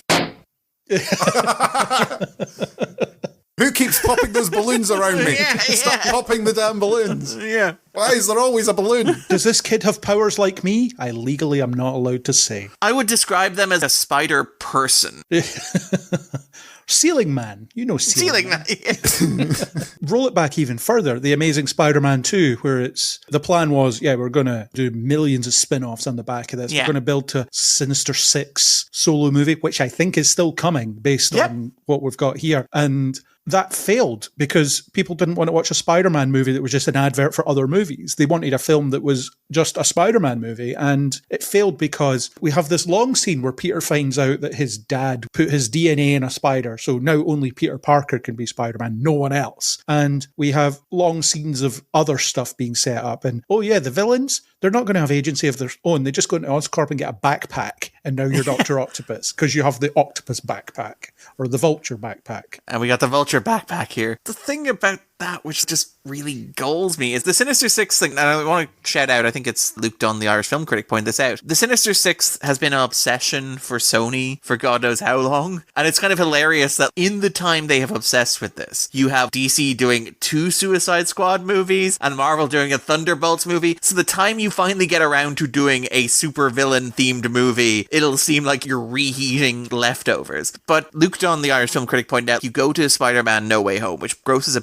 $2 billion, is a massive success, is beloved by everybody. And you look at the number of villains in it and you go, so Dr. Octopus, Green Goblin, Sandman, Electro, and there's one more? The Lizard. The Lizard. And you're like, 1, 2, 3, 4. Couldn't we think of one more? Couldn't we put Gyllenhaal in this movie? Well, he's kind of there. His voice appears at the start of the movie. But you have to imagine some Sony executive was like, so close, so close. We've heard that Spider-Man's villains team up, and that's cool, but we're going to do a villain team-up movie without Spider-Man in it. Spider-Man in the middle of So why are these 6 people getting together? You're right, it should be like a holdovers type situation where they're stranded at Rikers Island or something like that over Christmas. So who would our SPUMM Sinister Six be? Michael Keaton is the big one, right? Yeah, so the Vulture, who's borrowed from another universe, and Morbius, so that's 2. Kraven, that's 3. Ezekiel, he's not dead, that's 4. He just has a giant pea-shaped scar on his head. That's it, isn't it? I suppose Carnage, where Venom would be. Oh, he's not a villain? Yeah. I don't know. Venom and Carnage, there you go. You've done it. Here's the thing, right? The Sinister Six is not an A-tier property anyway because it is Spider-Man adjacent, but the Sinister Six that you are naming is somehow a B-tier of a B-tier. The supporting cast of the Sinister Six. It's like if the Sinister Six sent their henchmen out instead, they were too lazy to do it. It's like that joke you mentioned where, oh my god, Tom Holland and Benedict Cumberbatch fly through the universe and see Felicity Jones. The 10 people who will turn up on opening day to see a Sinister Six movie, as the title card unveils, Ezekiel from Madam Web. Wait a minute. Where is Dr. Octopus? Where is the Lizard? Where is Mysterio? Where is Venom? Where is any of these characters who I recognize? And again, the reason that you bring them together is because they've all been wronged by Spider-Man. They're all got vengeful for Spider-Man. You need to have an actual Spider-Man in order to do that as well. We haven't had a Spider-Man who's fought 6 villains, never mind. You need a Spider-Man that has engaged with any of these characters whatsoever. The reason that you got away with the ones in the previous film was because you had 3 different Spider-Men, so you could bring in all their villains. And they added up to 5. And they added up to 5. So you still suck. That was combining 3 Spider-Men. You don't have one Spider-Man in your SPUMM that you can use yet. Because if you try now to hook Holland in and go, turns out Tom Holland was here all along. Here we go. Here's all the green screen reshoots where we've put him into the background of everything that you've witnessed now. And here's how he has a very close tie to every single one of these characters. And now they're vengeful. What? How? Chris, you're overthinking it. I am overthinking it. You have a moment where the Vulture goes, look, there's one guy who's wronged us. We all know who he is. He's a boy. He's kind of like an arachnid type figure. We need to hunt him down and deal with it. But in the meantime, I've been haunted by visions of 3 very manly spider-themed superheroes. So we're going to deal with that first.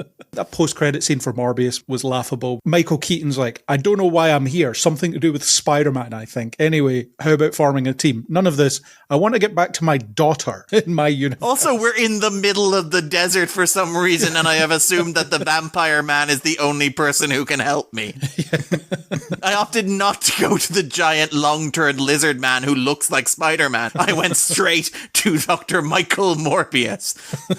So it's basically ill-conceived from the get-go, but I don't think it's Sony's problem entirely, because every major studio is getting it wrong when it comes to this sort of thing. And obviously there are exceptions to that, where not every blockbuster is just going to be an absolute disaster. Whereas you could look at, you've seen it, Darren, we haven't, but Dune Part 2. It seems like they just gave Villeneuve a check and said, make a film, and he did. That's certainly the case in the first one. And even more so with the second one. Things like Gady Pride, where he's like, I want to do it in black and white. And the first time they're like, I don't know if you can do it. And the second time it's like, okay, Denny, you can do it in black and white. But Dune's one of those ones where we've got a very hard, fast, solid canon. We've got very good one source material, one canon, one version of Dune as source material. Whereas in the comic book world, you've got so many different variations of characters and so many different origin tweaks and multiverses, and in this one they're kind of a bit of a villain, in this one they're actually not, in this one they're younger, in this one they're older, in this one they have kids, in this one they're blah, blah, blah. That spins out that they don't know what way to point when they're trying to do these things as well. There is an end to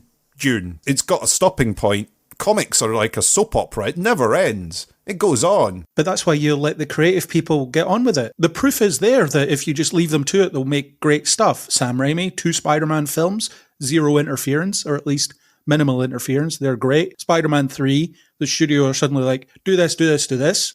Do Venom for the kids. Yeah, it's a mixed bag. The Avengers, they let Joss Whedon just get on with it, and it's one of the best superhero films, and I would argue probably one of the best blockbusters ever. Age of Ultron, they're like, we have notes. Yeah, and then Joss Whedon's talented enough to work within them to some degree, but even then the seams are obvious. So there are examples of, if you leave a creative person with an idea of what they're doing to it, they'll make something. And you get directors that work better with the studios than others, say James Gunn, for example, but he seems to have the confidence and clout to push back a bit and be trusted. Plus they fired him, so they probably didn't scrutinize him too heavily when they brought him back. I imagine part of the condition of him going back was being the rare Marvel director to have final cut. He's the rare Marvel director to be credited in the opening credits of Guardians 3, which I find interesting. Yeah, so the evidence is there, isn't it? If you let the creative people work, they'll do it. To an extent, sometimes there is moments where you look at the ones where someone has been given more free rein and you go, in this case, maybe they should have been reeled in just a little bit. Taika Waititi. Yeah, I spoke about that when we did that podcast, or at least to you afterwards. There's little bits where you go, oh, you've gone too far, and you kind of needed someone just to nudge you a bit.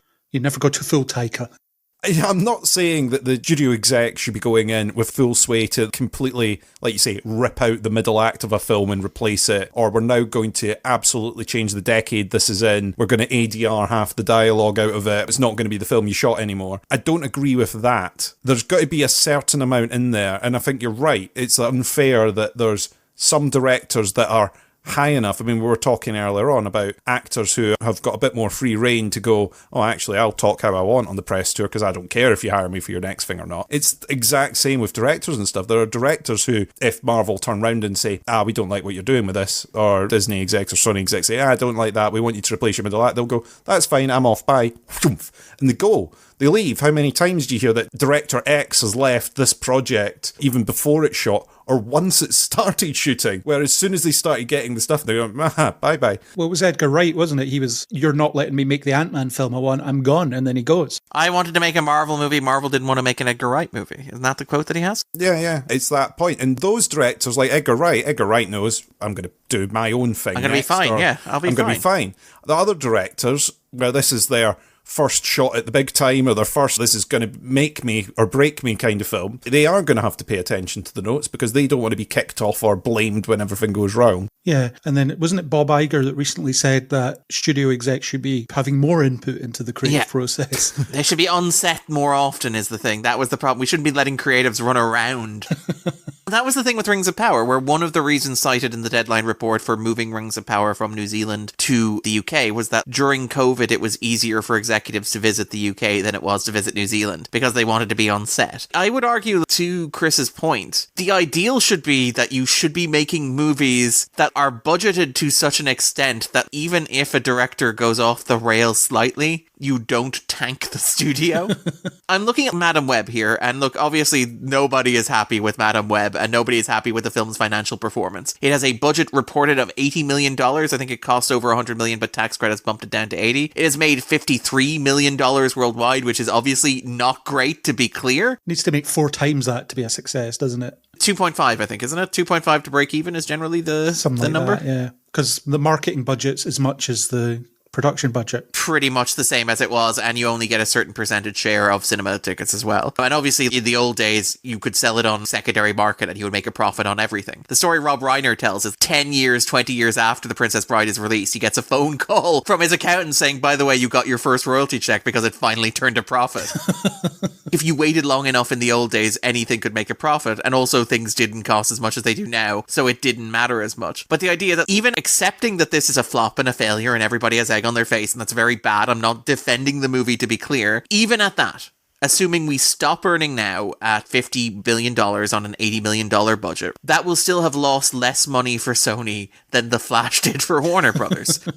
That's the insane thing about this situation. That's the thing. You should be fighting to control these budgets. We mentioned Dune Part 2, a movie that I loved, a movie that I think looks gorgeous. That only cost $190 million. That cost $80 million less than The Marvels. And it looks several times more expensive in terms of quality. The famous story doing the rounds is about The Creator. That only cost $80 million. Again, visually stunning. Yeah. It's because the effect sequences, they were storyboarded, they were signed off, they were planned, and they knew how much they were going to cost. And then they just made the film. And The Creator maybe isn't the best film in the world, but it's to be admired for what it did. For $80 million?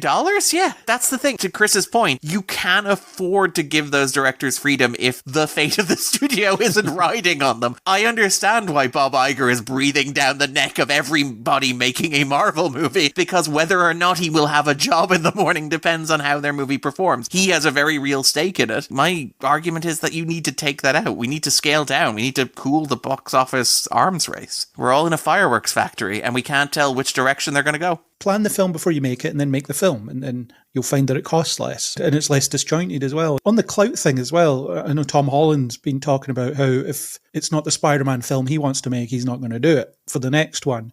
And I don't know how much of that's bluster or whatever, but he's in that rare position as an actor where he can walk away because he's made a ton of money on it and there's offers on his desk piled up to the ceiling probably. And the same thing with Jenna Ortega walking away from Scream after that mess. They need her more than she needs them. Yeah, she has that clout as well. And it's funny, Jenna Ortega versus Sydney Sweeney, how Jenna Ortega can do that where Sydney Sweeney can't. But keep in mind that Ortega has Wednesday. That's the difference. Sweeney obviously has Euphoria, but you think Euphoria, you think Zendaya. Yeah. The only worrying thing about releasing the press statements like that, where you go, oh, I'm only going to make the next Spider-Man movie if it's the kind of Spider-Man movie I want, is if the next Spider-Man movie is absolute bobbins with you in it.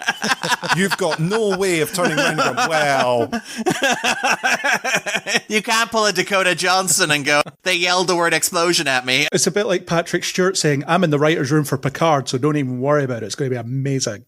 And then it comes out and it's, oh, Patrick Stewart, you don't seem to know Picard as well as you think you do. Don't fear, fans, my fingerprints are all over this murder scene. It doesn't even have to be a big project. The Star Trek Next Generation movies, where Stewart and Spiner negotiated their contract movie after movie, which is why every Next Generation movie has Picard riding a dune buggy because Patrick Stewart wants to drive a dune buggy, and Data gets an identical clone that allows Brent Spiner to play a 6-year-old child mentally because that's what Brent Spiner wants to do this time. And who are you going to tell him if you want Data in your movie? Yeah. Maybe creative control is not a great thing to give to actors. If we just talked ourselves around, actually, studio system's great. There's no issues whatsoever. Keep going, guys. You're doing fantastic work. I guess the emphasis is on the collaboration, but you also need the people collaborating to know what they're talking about. Because if it's the former CEO of a soft drinks company who thinks they know what will sell a film, then you probably shouldn't listen to them. But they're also paying your bills. And also I would understand the fact that someone's giving you, I don't know, $100 million to make a movie. You have to work with them and listen to what they want at the same time. You can't just say, no, that's crap, I'm going to do it my way with your money. There's that aspect as well. I don't think there's such a thing as a perfect way to make these things, I guess, but there obviously are better ways than this. And we've seen examples of it working really well where directors are given a lot of money and they turn out something that's really good. The example I think of is Nolan. Nolan is my go-to example for this sort of thing. And obviously he is sui generis. He's his own thing. There's no other director working like Nolan today. But the way in which he managed to work his way through the studio system, which would arguably be impossible today, is that he always makes sure that he finishes his films on time. He hits his deadlines. He arrives weeks before he's scheduled to. And he also makes sure that he comes in under budget. And his argument is that as long as he was able to do that, there was no way the studio could justify the hassle of taking the movie from him. That's kind of my philosophy. That would be my argument as well. If you can keep the film under budget, and if you can deliver it in the timescale that you said you would, whatever you do in that window, as long as we have pre-agreed and as long as the age rating is appropriate or whatever, anything you do in that window is perfectly fine. I hired you, I picked you, I made a choice that you were the person to do this. You should be given the freedom to do it. And if you don't hit any of those targets, then it's perfectly reasonable for me to come down and ask, where is my movie? Why haven't you given me my movie? When are you giving me my movie? I have some thoughts. Or if you have to come hat in hand and say, actually, it turns out I misestimated that, I didn't know how much that was going to cost, then it's fair for me to go, okay, maybe you don't know what you're doing, allow me to intervene. I'm a big fan of that Nolan idea of, if you say how much it's going to cost and how long it's going to take, as long as you do it within that window, you should be trusted. Well, there's as many stories about Josh Trank on Fant Four Stick having no clue what he was doing and taking the money over budget and wanting to fight Miles Teller, which I can understand. I kind of want to fight him too. I was about to say, that feels like it's a universal experience in Hollywood. Yeah, there's that. And then there's the also weirdly anti-creative thing of these franchises in the first place, the idea that Marvel have decided, we're going to make an Ant-Man movie. The guy that really wanted to make it is gone because he doesn't like the way we work. Who wants to make this? That would seem to be, we need a gun for hire to make this thing, so it's going to feel like a gun for hire project at the end, maybe. You mentioned the creator a moment ago. That's the depressing quote about Jurassic World or the new Jurassic World movies. We don't need a director, we need a shooter. The release schedule in this is so competitive. We basically need somebody who is not going to do anything but exactly what he is told. That's really depressing because Edwards just did The Creator, which was this very personal, very auteurish, very clearly important to him project that was deeply personal and a labor of love, and is now just a shooter. His job is to get the train into the station on time. Because Jurassic Park famously is popular because it could have been made by anyone, right? There's no famous director that movie's attached to. There's no stamp of creativity on that. There's no vision attached to that film. It's just, yeah, you can churn those out. It's just a spiel. It's a casual spiel. It's a regular tale story, you know? I mean, yeah. So yeah, we've talked a lot about how broken the industry is. Sorry, this was an upper. And we've laughed a lot about Madam Web, so that's probably a good point to wrap up. Darren, since you're a recurring guest, what is going on in your sphere of the internet? On your strand of the web, as it were? There we go. You can find me at Darren_Mooney on Twitter. I'm also at Second Wind, which is a consortium of people who engage in cultural criticism. I am the film TV guy. I write articles for the $5 Patreon tier there. I also do videos every second week. The Backdrop, edited by the wonderful Jesse Schwab, the fantastic Omar Ahmed. Really fun stuff. Really enjoy doing it. If you like the sound of my voice, I do a podcast weekly called The 250 with my good friend Andrew Quinn. I don't know when this is coming out, but that doesn't matter because we are doing the podcast by the seat of our pants at the moment. So I think we will have a couple of weeks ago released an episode on Generations. We will maybe have also released an episode on, see, this is how seat of the pants we are. We may have released an episode on Monty Python and the Holy Grail. I don't know for sure. So There's a bit of suspense. You're as planned out as the Sony SPUMM universe. The SPUMM, yeah. I'm looking into the future and I don't like what I'm seeing. But yeah, that's where you can check it out. So just Google the 250, Google Darren Mooney, and all my stuff will come up. Cheers. Cool. All your relevant links will be in the show notes, like last Thank you very time, much. like your Doctor Who appearance. Any last points on Madam Web or the state of the film industry? Chris, do you have any final things that you didn't get to say about either of these things? I'll probably think of something later and be like, why did I never mention this? But no, probably more than enough for me. But we can fix it in post. In post, it can all be fixed. It's all done. It will be edited in. You could record it and I can insert it at the point where I say, Chris, do you have anything else to say? And then it will be replaced with, yes, I do. Another voice actor will dub you over and make sure the audience can't see your lips move because it's an audio medium. Yeah, that's it. Chris was on a podcast with 2 different hosts, it turns out. We decided to remove Darren and Craig in post-production. And the podcast is now about something that's popular. Chris has opinions on AI. Well, that was our conversation about Madam Web. Thanks to Anna Pantsu for the supplied music. And if you enjoyed what you heard, you can subscribe on Apple Podcasts, Spotify, anywhere that podcasts are found, you will find us. We are connected by the web of podcast platforms that play podcasts. How many web jokes can I get in here?